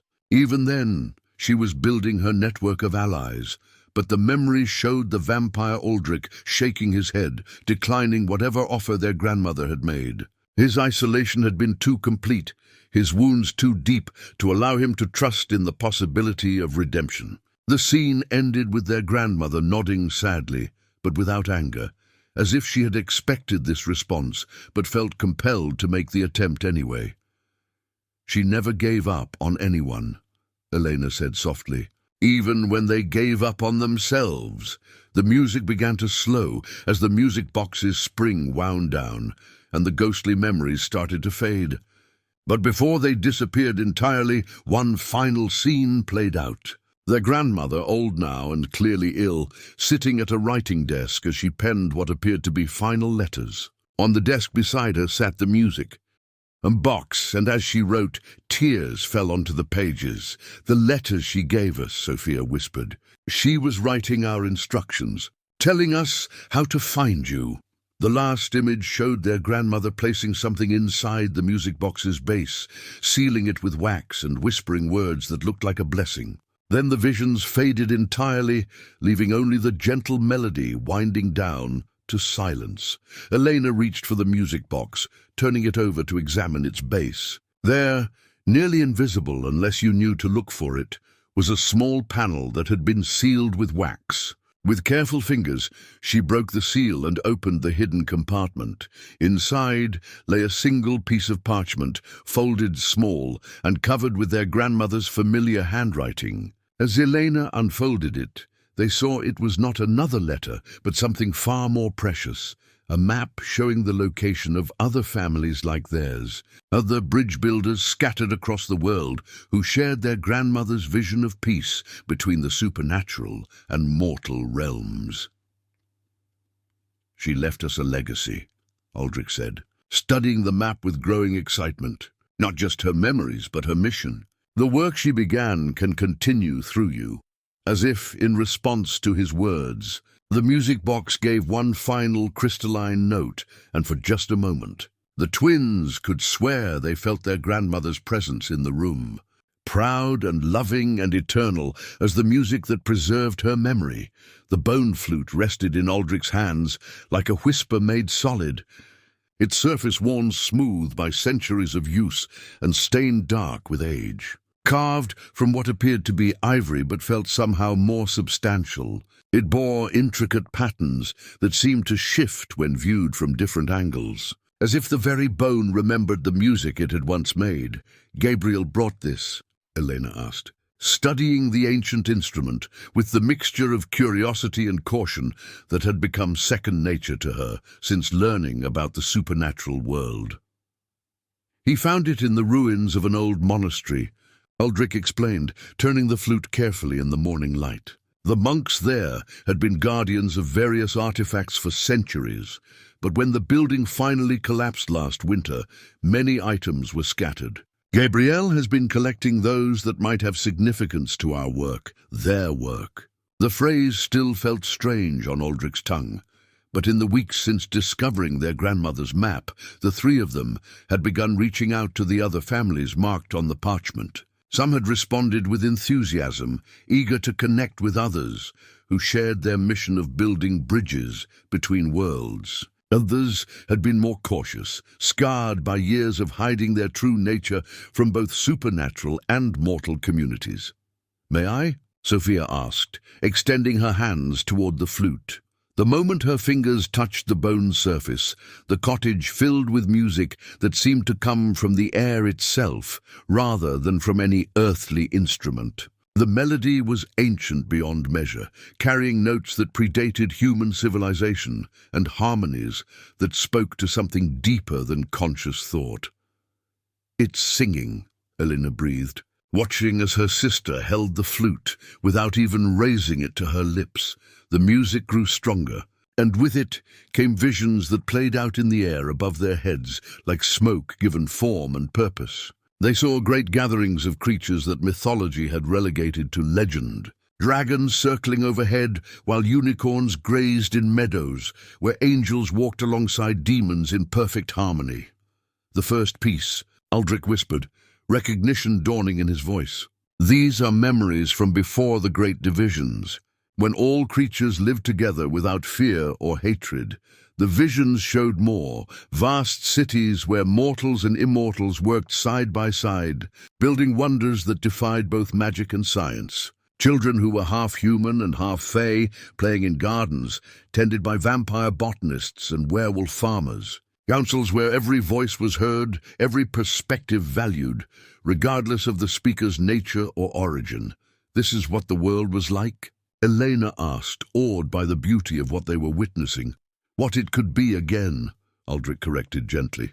"Your grandmother believed that the divisions between our kinds were not natural or inevitable, but the result of fear and misunderstanding that grew over time, like a disease.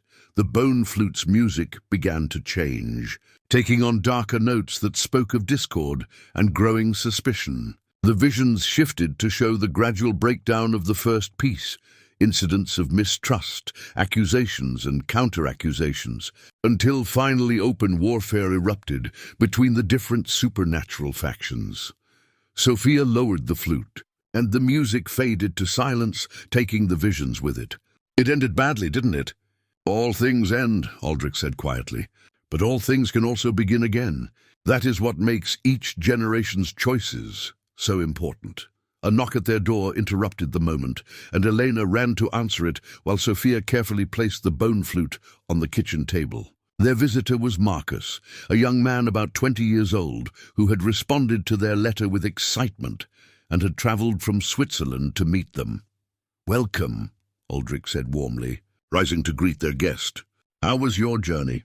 Marcus smiled, but there was tension in his expression that spoke of deeper concerns. "Educational," he replied. "I was followed for the last 2 days of travel. 3 different groups at least, all keeping their distance but definitely tracking my movements." "What kind of followers?" Elena asked, her protective instincts immediately alert. "Mixed company. Some appeared to be mortal hunters, others definitely supernatural, and at least one that I couldn't classify at all." Marcus accepted the tea that Sophia offered him, warming his hands on the cup. "I think word of what we're doing is spreading faster than we anticipated." Aldric frowned. "That could be either very good or very dangerous." "Or both," Marcus agreed. "The good news is that some of the interest seems to be from potential allies. I received 3 more letters during my journey, families and individuals who want to join our network. The concerning news is that not everyone approves of what they're calling dangerous fraternization."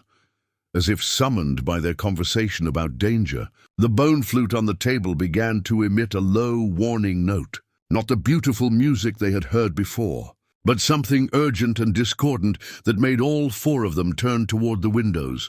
"Something's coming," Sophia said, her connection to supernatural energies apparently enhanced by her contact with the ancient instrument. Aldric moved to the window, his mortal senses straining to detect what the flute had already perceived. "There," he said, pointing toward the tree line. "Movement in the forest." Through the gaps between the trees, they could see figures approaching the cottage with the careful stealth of trained hunters. But these were not the grandfather's forces, nor any of the allies they had been expecting. "How many?" Marcus asked, moving to stand beside Aldric. "At least a dozen," Aldric replied grimly. "And they're surrounding the cottage, not approaching from one direction. This is a coordinated assault." Elena picked up the bone flute, and immediately its warning tone grew stronger. "It's responding to threat," she realized, "but also to opportunity." "What do you mean?" Sophia asked. Instead of answering with words, Elena raised the flute to her lips and began to play. The melody that emerged was not the ancient harmony they had heard before, nor the discordant warning, but something entirely new. A song that seemed to call across the mountains, reaching out to every creature within miles, with a message of invitation rather than challenge. The effect was immediate and startling. The figures in the forest stopped their advance, heads turning as if hearing something that spoke directly to their hearts. But more than that, new movement appeared in the woods from different directions as other creatures, drawn by the flute's call, began to emerge from hiding. "What did you do?" Marcus breathed, watching as the forest around their cottage filled with beings both mortal and supernatural. All drawn by Elena's music, she called for witnesses, Aldric realized, pride and wonder mixing in his voice. Not allies to fight our battles, but observers to see the truth of what we represent. The bone flute's music created a circle of neutrality around their cottage, a space where all were welcome to approach, and none could raise weapons without breaking the ancient laws that governed such gatherings. Whatever confrontation was coming would happen in full view of representatives from every major supernatural faction. Elena continued to play, her young face serene with the knowledge that some choices were too important to be made in darkness and secrecy. The bone flute sang of the possibility of a new beginning, a second chance at the first piece that had once brought all creatures together in harmony. The crystal pendant hung from a chain of woven moonbeams, or at least that was how it appeared in the strange light filtering through the cottage windows. Marcus had pulled it from his travel pack with reverent care, explaining that it had been his family's most precious heirloom for over 4 centuries. The Truth Stone, he called it, holding the translucent crystal up so that rainbow light fractured across the cottage walls. My ancestors used it to verify the sincerity of those who came seeking alliance or truce. It cannot be fooled by lies, glamour, or deception of any kind.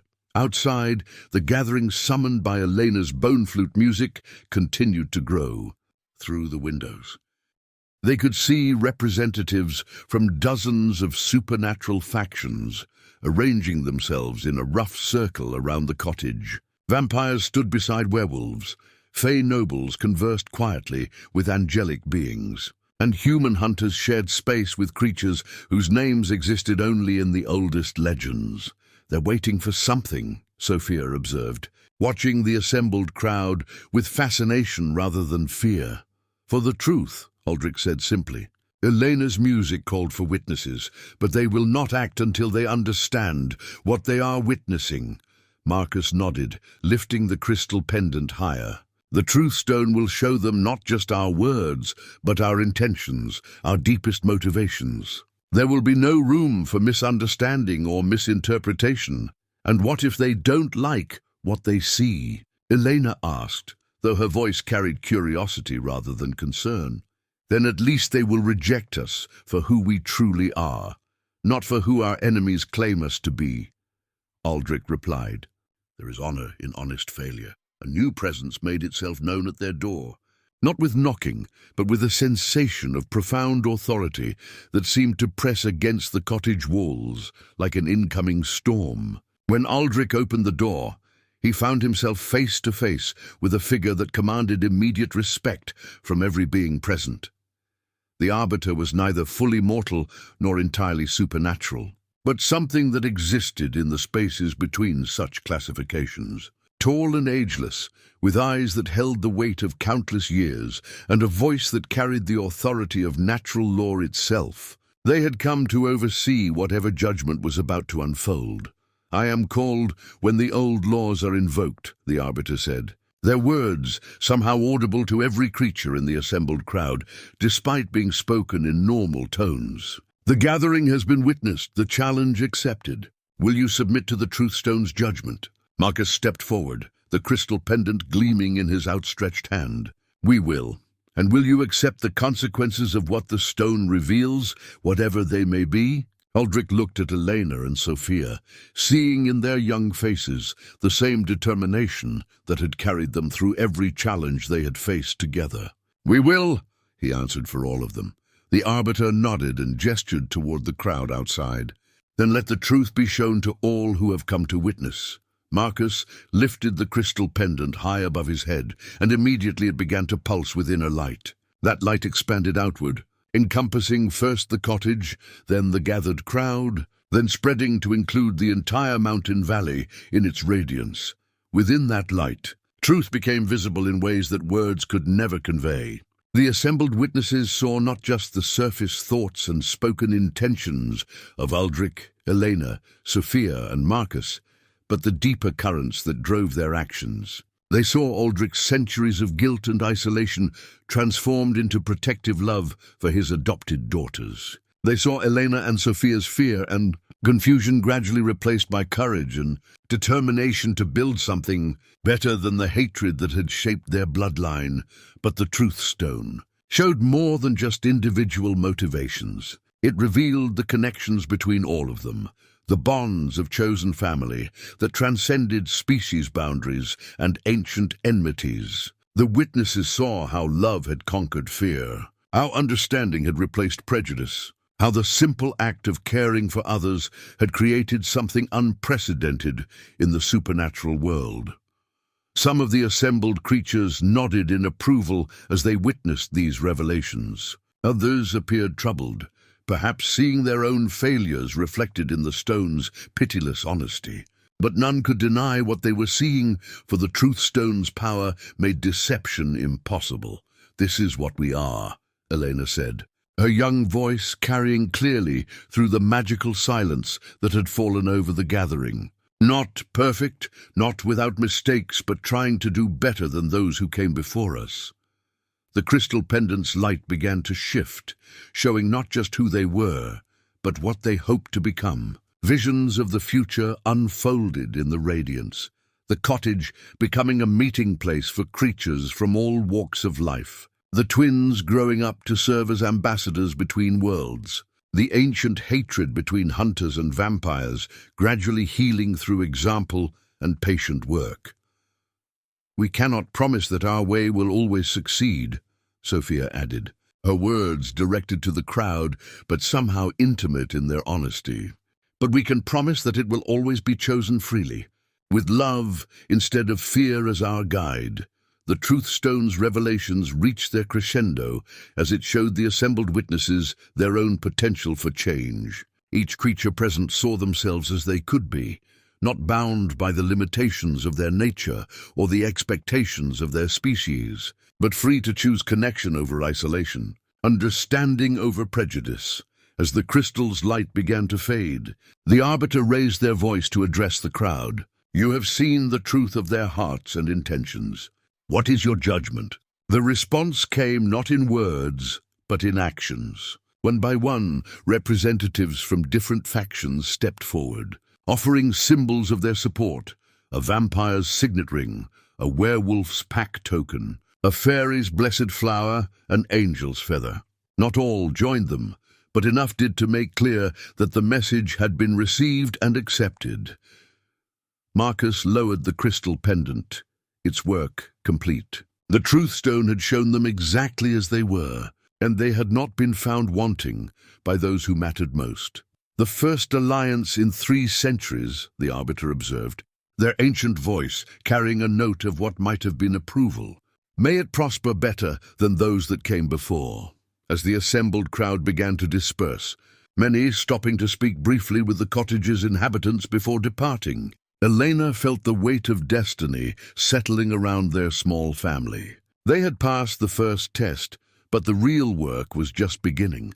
The golden goblet materialized on their kitchen table like morning sunlight given form, its surface covered with engravings that seemed to move and flow like liquid metal. It had appeared overnight, left by an unknown benefactor, with only a note written in script so ancient that Aldric had to consult his oldest grimoires to translate it.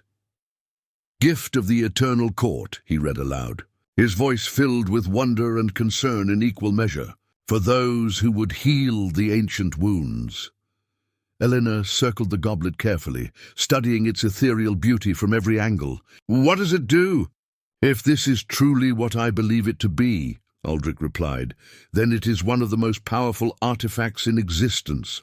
The chalice of mending, forged in the first days of creation to repair what cannot be repaired, to heal what should not be healed. Sophia reached out tentatively, then drew her hand back before her fingers could make contact. It feels warm, like it's alive. The goblet did indeed seem to pulse with inner life, its golden surface breathing with a rhythm that matched the heartbeat of whoever stood closest to it. The engravings depicted scenes of reconciliation, enemies embracing, broken objects made whole, wounds closing without scar or memory of pain. But why would someone give this to us? Elena asked. We're still so new to all of this. Before Aldric could answer, a commotion outside drew their attention to the window. A figure was approaching the cottage, but not walking. Instead, they seemed to glide across the ground with the fluid grace of someone to whom the normal laws of physics were mere suggestions. The visitor who appeared at their door was clearly not human, though they wore human shape with elegant ease. Tall and ageless, with silver hair that moved like liquid mercury, and eyes that held the depth of starlit skies. They radiated the kind of power that made mortal minds struggle to fully comprehend their presence. "I am Lysander," the being said, their voice carrying harmonics that seemed to resonate in dimensions beyond sound. "Representative of the Eternal Court, and I have come to speak with those who would dare attempt the impossible."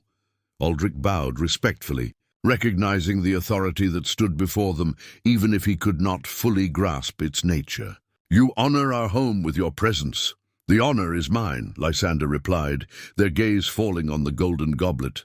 "I see you have received our gift. Do you understand its significance?" "I believe it is the chalice of mending," Aldric said carefully. "But I confess, I do not understand why such a precious artifact has been entrusted to us." Lysander smiled, and for a moment the cottage filled with light that spoke of hope beyond mortal understanding. "Because you have begun something that we have watched and waited for across countless centuries. The healing of the great sundering." Elena looked up from where she had been studying the goblet's engravings. "What's the great sundering?" "The moment when all supernatural creatures turned away from unity and chose division instead," Lysander explained, settling gracefully into the chair Sophia had pulled out for them. "It began with small disagreements, petty jealousies, minor disputes over territory and resources. But like cracks in a great dam, these small fractures spread until they broke apart the harmony that had once bound all magical beings together." The golden goblet pulsed brighter as Lysander spoke, as if responding to the ancient pain in their words. "For 3 millennia, we have watched the children of magic war against each other, forget their common origins, lose sight of the beauty that once existed when all creatures worked together towards shared goals. Many believed the division was permanent, that too much hatred had been sown for healing to ever take root." "But you don't believe that," Sophia said, her intuitive understanding cutting straight to the heart of the matter. "We hoped," Lysander admitted, "and our hope led us to watch for signs that the healing might begin. When we saw a vampire choose love over isolation, when we witnessed hunter children protect the very creature their bloodline was trained to destroy, when we observed the formation of bonds that transcended species and history, we knew the time had come." Aldric looked at the goblet with growing understanding. "You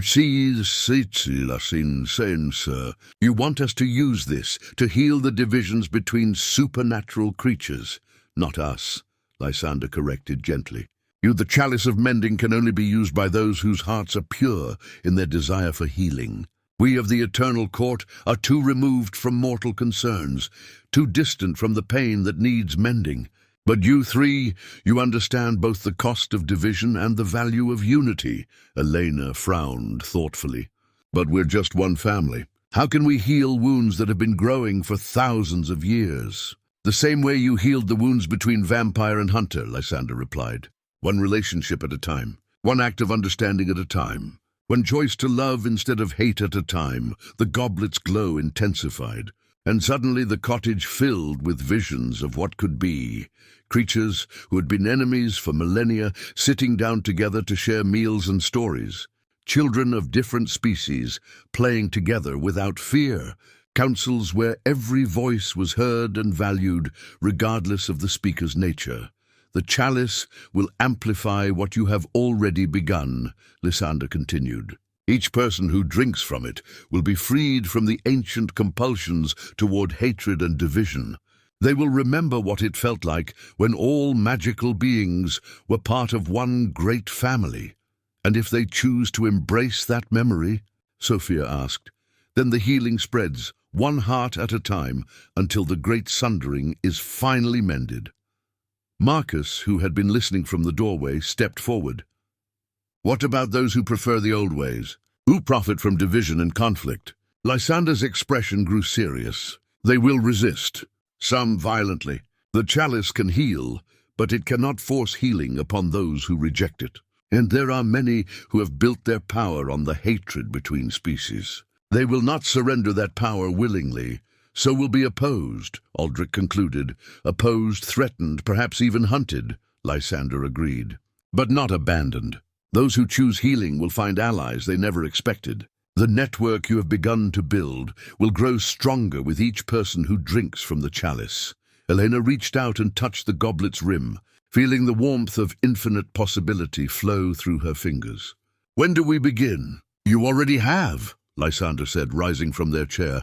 The moment you chose to trust each other, the healing began. The chalice will simply help others make the same choice you made. As the representative of the Eternal Court prepared to leave, they paused at the threshold. Remember, the greatest battles are not won through force, but through the courage to remain open-hearted, even when others choose hatred. The chalice will protect you from much, but it cannot shield you from the pain of watching others suffer from their own refusal to heal. With that wisdom hanging in the air like a benediction, Lysander departed, leaving the golden goblet pulsing gently on their kitchen table like a captured star waiting to illuminate the darkness. The iron gauntlet crashed through their cottage window at dawn, trailing dark energy and bringing with it the scent of old blood and newer hatred. It landed on the kitchen floor with a sound like thunder, its black metal surface etched with runes that hurt to look at directly. A challenge, Aldric said grimly, recognizing the artifact immediately, even though he had hoped never to see one again. The Gauntlet of Dominion. Someone has declared formal war against what we represent. Elena and Sophia huddled closer together as the gauntlet continued to radiate malevolence, its presence making the cottage feel smaller and colder, despite the morning sunshine streaming through the broken window. The golden chalice of mending on their table pulsed with protective light, but even its power seemed diminished by the darkness the iron artifact brought with it. Who would do this? Sophia asked, though she kept her distance from the sinister gauntlet. Someone who profits from the old divisions. Marcus answered, having arrived early that morning to help them plan their first formal use of the chalice. Someone who sees our success as a threat to their power. The iron gauntlet began to smoke, and words formed in the dark vapor that rose from its surface, not spoken aloud, but impressed directly into their minds with the force of compulsion magic. The Covenant of Shadows demands satisfaction. You who would unmake the natural order must face judgment in single combat. Choose your champion, or watch your works burn. The Covenant of Shadows, Aldric repeated, his voice heavy with recognition and dread. I had hoped they were only legend. What are they? Elena asked, moving protectively closer to her adopted father. An alliance of creatures who believe that conflict between species is not just natural but necessary, Aldric explained. They view peace as weakness, cooperation as betrayal of one's true nature. They have worked for centuries to ensure that vampires hate werewolves, that hunters fear all supernatural creatures, that angels and demons can never find common ground. The gauntlet pulsed, and new words formed in the smoke. 3 days hence, at the stone circle of binding, north of the ruins you once called home. Come alone or face our full wrath. A formal challenge cannot be refused, Marcus said quietly. Ancient law requires that someone answer it, or forfeit all claim to the protection of supernatural justice. Then I will go, Aldric said simply. No. The word came from both twins simultaneously, spoken with the kind of absolute certainty that only children could muster when protecting someone they loved. You're mortal now, Eleanor continued. Whatever champion they send, you won't have the strength you once possessed, but I have something more valuable than supernatural power. Aldric replied, looking at his adopted daughters with infinite tenderness. I have something worth fighting for. Sophia picked up the iron gauntlet despite the discomfort it caused her, studying its dark runes with the fearless curiosity that had become her trademark. There's something else here. Hidden writing underneath the challenge. She traced one of the deeper grooves with her finger, and suddenly the gauntlet's surface shifted, revealing text that had been concealed beneath the original message. The first shall fall, the bridge shall burn. The old ways shall return. A prophecy, Marcus breathed. Or a threat disguised as one. They're not just challenging us to combat, Elena realized. They're planning to destroy everything we've built, starting with Aldric. The golden chalice pulsed brighter, as if responding to their distress, and suddenly the cottage filled with the presence of allies. Not physically present, but spiritually connected through the bonds they had been forming. Vampires who had chosen cooperation over predation. Werewolves who had learned to control their rage. Hunters who had laid down their weapons in favor of understanding. You are not alone in this, came a voice that seemed to emerge from the chalice itself. The healing you have begun has taken root in more hearts than you know. Through the broken window, they could see figures approaching through the forest. Not enemies this time, but friends. Gabriel leading a group of reformed hunters. Several vampires who had abandoned their territories to join the growing alliance. A pack of werewolves who had chosen to protect rather than prowl. The Covenant of Shadows expects you to face them alone, Gabriel said as he entered the cottage, carefully avoiding the iron gauntlet on the floor. But the challenge law has not been invoked in 3 centuries. They may have forgotten that champions can be chosen from among one's allies. You would fight for us? Aldric asked, touched by the offer but unwilling to put others at risk. We would fight for what we've all chosen to become, one of the vampires replied. For the possibility of a world where our children don't have to hide what they are or fear what others might be. Elena looked at the iron gauntlet, then at the golden chalice, seeing in their contrast the choice that faced not just their small family, but everyone who had been touched by their message. What if we don't send a champion at all? The law requires an answer, Marcus protested. Then we'll give them one, Sophia said, understanding immediately what her sister was thinking. Just not the one they expect. She moved to the golden chalice and lifted it carefully, feeling its warmth flow through her small hands. What if, instead of sending someone to fight, we go there to heal? To the stone circle? Aldric asked. That's their stronghold, their seat of power. Exactly, Elena said, her eyes bright with inspiration. They're expecting a battle. They've prepared for violence, but what if we bring something they can't fight with swords or claws or ancient magic? Love, Sophia said simply. We bring love to a place that's never known it. The iron gauntlet on the floor began to crack, its dark power unable to withstand the purity of their intention. The runes that had seemed so threatening moments before now appeared merely sad. The desperate scratches of beings who had forgotten that there were other ways to be strong. It's dangerous, Marcus warned. If the healing doesn't work, if they reject what you offer, you'll be walking into a trap with no way to escape. Then we trust, Aldric said, looking at his daughters with pride that transcended species and time. We trust that the love we've found is stronger than the hatred they've cultivated. The golden chalice pulsed once more, and in that pulse they all felt the presence of everyone who had chosen healing over harm, unity over division. They would not go to the stone circle alone after all. They would carry with them the hopes and dreams of every creature. Who had ever dared to believe that the ancient wounds might finally be healed? The obsidian altar stood at the center of the stone circle like a wound in the earth itself, its black surface carved with symbols that seemed to writhe and shift when viewed directly. Ancient beyond memory, it had been crafted by the first members of the Covenant of Shadows as a focal point for their dark rituals, a place where hatred could be concentrated and weaponized against those who dared to dream of peace. This is where they conduct their most sacred ceremonies, Aldric explained quietly as their small group approached the circle of standing stones, where they bind creatures to their cause through pain and fear. Elena shuddered as they drew closer to the altar, feeling the weight of centuries of accumulated malice pressing against her young spirit. "It hurts to be near it. That is its purpose," replied Morrigan, the ancient witch who had joined their cause after drinking from the chalice of mending. "The altar feeds on suffering, grows stronger with each act of cruelty performed upon its surface."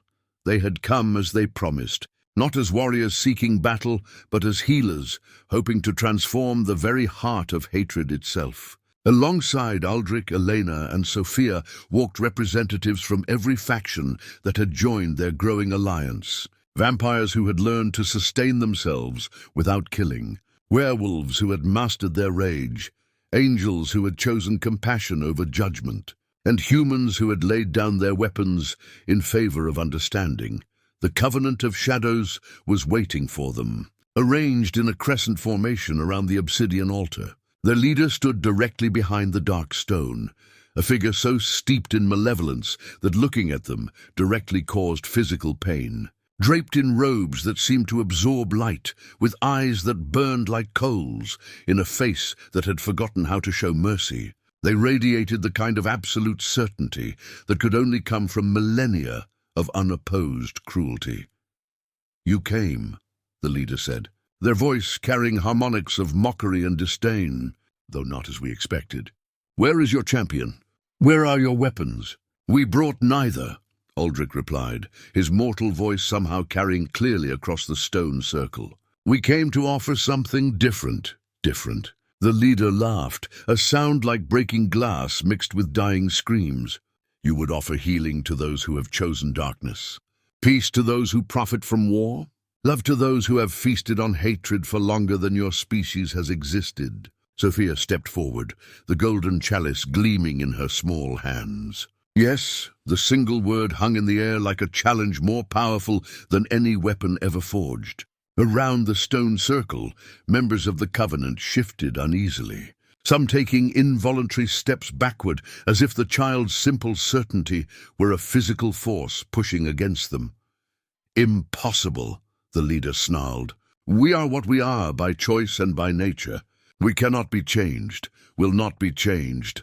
"Everyone can choose differently," Eleanor said, moving to stand beside her sister. "We've seen it happen. Creatures who thought themselves beyond redemption, finding new ways to exist." The obsidian altar pulsed with dark energy, responding to the leader's growing fury. The stone circle itself seemed to tremble as ancient powers prepared for conflict. But instead of retreating, the twins moved closer to the altar, their courage inspiring their allies to follow. "You would approach the altar of dominion?" the leader demanded. "You would dare to bring your weak light to the place where darkness was first given form?" "We would dare to show you what you've forgotten," Sophia replied, raising the golden chalice above her head. The artifact began to glow with light that seemed to push back the oppressive atmosphere of the stone circle. But the real transformation began when she poured water from the chalice onto the obsidian altar's surface. The effect was immediate and shocking. Where the blessed water touched the black stone, light began to spread like cracks through ice. The ancient symbols carved into the altar's surface shifted and changed, the runes of binding and domination transforming into patterns of healing and connection. "What have you done?" the leader shrieked, stumbling backward as the altar's dark power began to unravel. "We've reminded it what it was before you corrupted it," Aldric said, understanding dawning in his voice as he studied the changing symbols. This was never meant to be an altar of darkness. It was a meeting place, a neutral ground where all creatures could gather safely. The obsidian surface continued to crack and shift, revealing underneath it a core of pure white stone that blazed with inner light. The oppressive weight that had pressed down on the stone circle for millennia lifted, replaced by an atmosphere of welcome that made even the most hardened members of the Covenant gasp in surprise. "Impossible," the leader repeated, but their voice now carried notes of confusion rather than certainty. "The altar was created by our founders, consecrated with the blood of our enemies."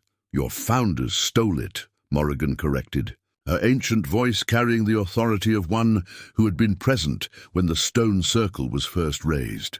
"They took a place of peace and tried to make it a monument to war. But stone remembers its original purpose, just as hearts remember their capacity for love." The transformed altar's light spread outward, touching each standing stone in the circle. One by one, the ancient monoliths began to glow with the same pure radiance, their surfaces revealing inscriptions that had been hidden for centuries under layers of dark magic. "Welcome all who come in peace," Eleanor read from the nearest stone, her young voice filled with wonder. "Let none who enter here carry hatred in their heart. Sanctuary for all children of creation," Sophia added, reading from another stone. "In this place let old wounds be healed and new bonds be forged." Around the circle, members of the Covenant began to stagger, their dark robes falling away to reveal beings who had been corrupted by centuries of hatred, but were not beyond redemption. Some fled into the surrounding forest, unable to bear the light that exposed their true nature. But others remained, staring at the transformed altar with expressions of dawning hope. "What are we now?" one of them asked, their voice small and lost after eons of certainty. Elena offered them the golden chalice. "You are what you choose to be." The obsidian altar, now revealed as white stone blazing with welcome, had become something unprecedented. A place where the deepest darkness could be transformed into the purest light, where even the most committed enemies of peace could choose a different path. The healing of the Great Sundering had found its most powerful symbol in the very place where division had once been. Strongest, the silver mirror stood 8 feet, tall in the cottage's main room, its surface rippling like liquid mercury, despite being perfectly solid to the touch. It had appeared 3 weeks after the transformation of the stone circle, another gift from unknown benefactors who seemed to understand the magnitude of what they were attempting to accomplish. The Mirror of Souls. Gabriel had identified it upon his latest visit, his angelic heritage allowing him to recognize artifacts of such profound power. It shows not what you look like, but who you truly are beneath all pretense and fear. Eleanor stood before the shimmering surface, watching as her reflection shifted and changed to reveal layers of her being she had never consciously recognized. There was the frightened child who had fled through dark forests. Yes, but also the bridge builder who had chosen trust over terror. The healer who carried her grandmother's wisdom into a new age. "It's beautiful," Sophia breathed, joining her sister before the mirror. Her own reflection showed similar depths. The protective instincts that had made her shield Elena during their flight. The curiosity that had led her to touch dangerous artifacts without fear. And underneath it all, a wellspring of compassion that seemed to glow with its own inner light. "What do you see when you look?" Elena asked Aldric, who had been studying the mirror with the careful attention he gave to all supernatural artifacts that entered their home. Aldric approached the silver surface slowly, as if afraid of what it might reveal. When his reflection finally stabilized, all 3 of them gasped at what appeared. The mirror showed not just his current mortal form, but the overlay of who he had been and who he was becoming. The vampire's pale elegance was still there, but softened by mortality and warmed by love. Most remarkably, standing beside his reflection were ghostly figures of his long-dead family. Their presence not a reminder of loss, but a celebration of love that transcended death itself. "They approve," he whispered, tears streaming down his face as he reached out to touch the image of his wife. "Margaret, they're not gone. They've been with me all along, waiting for me to find my way back to love." The mirror's surface rippled at his touch, and suddenly the cottage filled with new reflections. Not just their own souls revealed in silver light, but glimpses of everyone who had been touched by their work. The reformed vampires showed as creatures of elegant restraint rather than predatory hunger. The werewolves appeared as guardians, protecting the vulnerable rather than beasts driven by rage. The hunters revealed themselves as healers, seeking to mend what had been broken, rather than warriors bent on destruction. "Look," Sophia said, pointing to a section of the mirror where new images were forming. "It's showing us everyone." The silver surface expanded its vision to encompass the entire network they had built. All the families and individuals who had chosen healing over hatred. Marcus appeared, no longer alone, but surrounded by the spiritual presence of allies across multiple continents. The grandfather showed his true nature, not the fanatic he had appeared to be, but a man whose love for his granddaughters had been twisted by fear until wisdom taught him a better way. But the mirror showed them something else as well, something that made Elena's breath catch in her throat. "There are more of them. More of whom?" Aldric asked, following her gaze to a section of the mirror where dark shadows moved at the edges of the reflection. "People like the Covenant of Shadows," Elena explained. "Not everyone chose to be healed when the altar was transformed. Some of them are gathering again, organizing resistance to what we're building." The mirror confirmed her observation, showing clusters of beings across the world who viewed the growing alliance as a threat to their power and influence. Some were creatures who profited from conflict between species. Others were mortals who had built their identities around hatred of the supernatural. Still others were simply afraid of change, preferring familiar darkness to uncertain light. "They will come for us again," Gabriel said grimly, studying the images with tactical awareness honed by centuries of conflict. "But this time they will be better prepared. They know now that simple force cannot stop what you have started."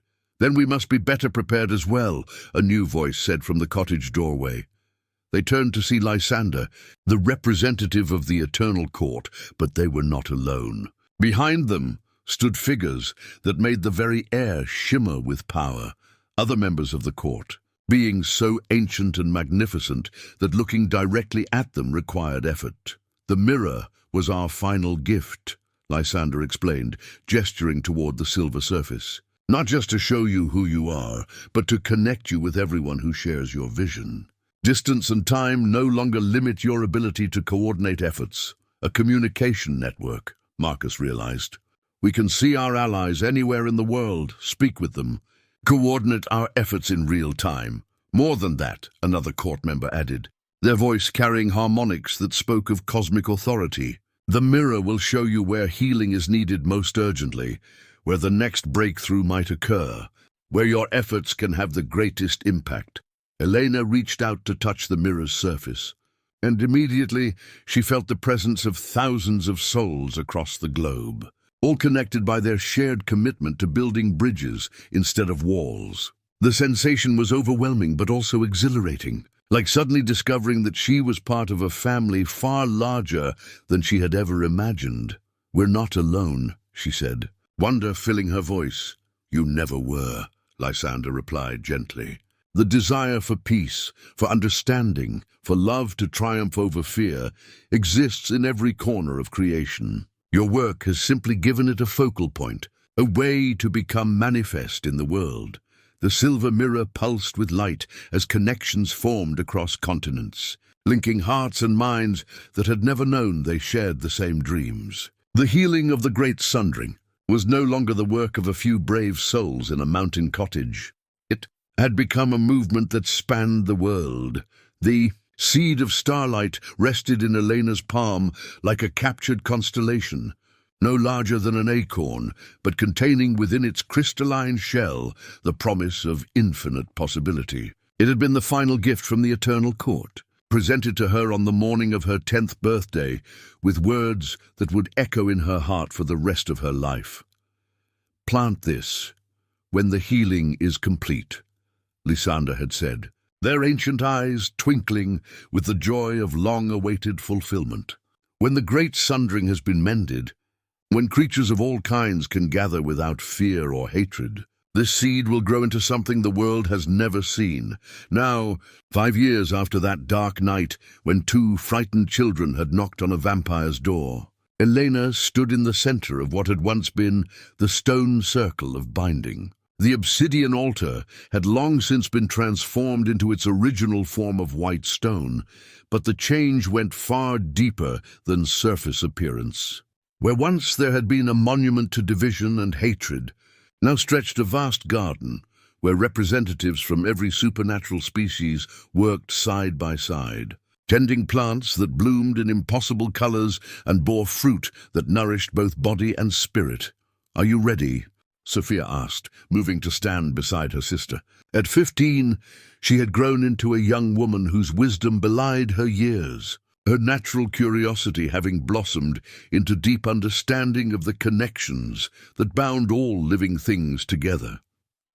Elena nodded, looking around at the assembled crowd that had gathered to witness this moment. Vampires and werewolves stood together without tension, their ancient enmity transformed into respectful cooperation. Angels conversed freely with beings that had once been called demons, finding common ground in their shared love of creation. Human hunters had laid down their weapons permanently, choosing instead to serve as protectors and mediators between the mortal and supernatural worlds. At the garden's edge, Aldric watched with pride that transcended the boundaries between mortal and immortal love. His hair had grown completely silver in the years since his transformation, and lines of joy and sorrow marked his face with the beauty of a life fully lived. Though he aged now at the natural pace of mortality, his eyes held the depth of someone who had learned to value each day as the precious gift it was. "My dear ones," he said, his voice carrying clearly across the garden despite the gentle tone. "Today we plant not just a seed, but the promise of a future our ancestors could barely dream of." The grandfather stood nearby, his once stern features softened by years of learning to choose love over fear. The transformation had not been easy for him, but with the patient help of his granddaughters and the gentle wisdom of the chalice of mending, he had found his way back to the man his late wife had always believed he could become. "Tell us again about the tree," called out Marcus, now a grown man who had become one of the most effective ambassadors between different supernatural communities. His children, the first generation to grow up in a world where such differences were celebrated rather than feared, played among the garden's impossible flowers without a trace of fear or prejudice. Elena smiled, remembering the vision that had come to her in dreams ever since she first held the seed. "It will grow taller than mountains, with branches that stretch across continents. Its roots will run so deep they touch the heart of the world itself. And its leaves will sing with the voices of every creature who has chosen love over hatred." But most importantly, Sophia added, her eyes sparkling with the same wonder that had first led her to touch dangerous artifacts without fear, "it will bear fruit that tastes different to everyone who eats it, but always like the thing they need most to heal their deepest wounds." The seed of starlight pulsed with gentle warmth as Eleanor knelt and pressed it into the rich earth where the obsidian altar had once stood. The moment it touched the soil, light exploded upward and outward, not harsh or blinding, but warm and welcoming like the embrace of a long-lost friend. The tree that grew from that light defied every natural law while seeming perfectly natural at the same time. Its trunk spiraled upward with bark that shifted between silver and gold, its branches extending in graceful arcs that somehow managed to shade every person present without blocking the sun. Its leaves rustled with music that sounded like laughter and whispered promises, and its first fruit hung like jewels of every color imaginable. "The tree of unity," breathed Gabriel, his wings spreading involuntarily in response to the pure joy radiating from the miraculous plant. The legends spoke of such a thing existing in the first days of creation, before the great sundering divided us all. But perhaps the most remarkable thing about the tree was not its impossible beauty or the way it seemed to radiate peace and contentment to everyone in its presence. It was the simple fact that as its branches spread and its roots deepened, creatures from across the world began to arrive, not summoned by magic or compelled by ancient laws, but drawn by the knowledge that here, finally, was a place where all were welcome, where differences were celebrated rather than feared, where the ancient wounds that had divided the children of creation for millennia could finally begin to heal. Elena stood beneath the tree's spreading branches, her hand finding Sophia's, both of them looking up at their adopted father, whose love had made this miracle possible. Around them, the garden filled with the sounds of celebration, as creatures who had been enemies for thousands of years embraced as family, united at last by the simple recognition that love was always stronger than fear. The great sundering had been healed, and the world would never be the same.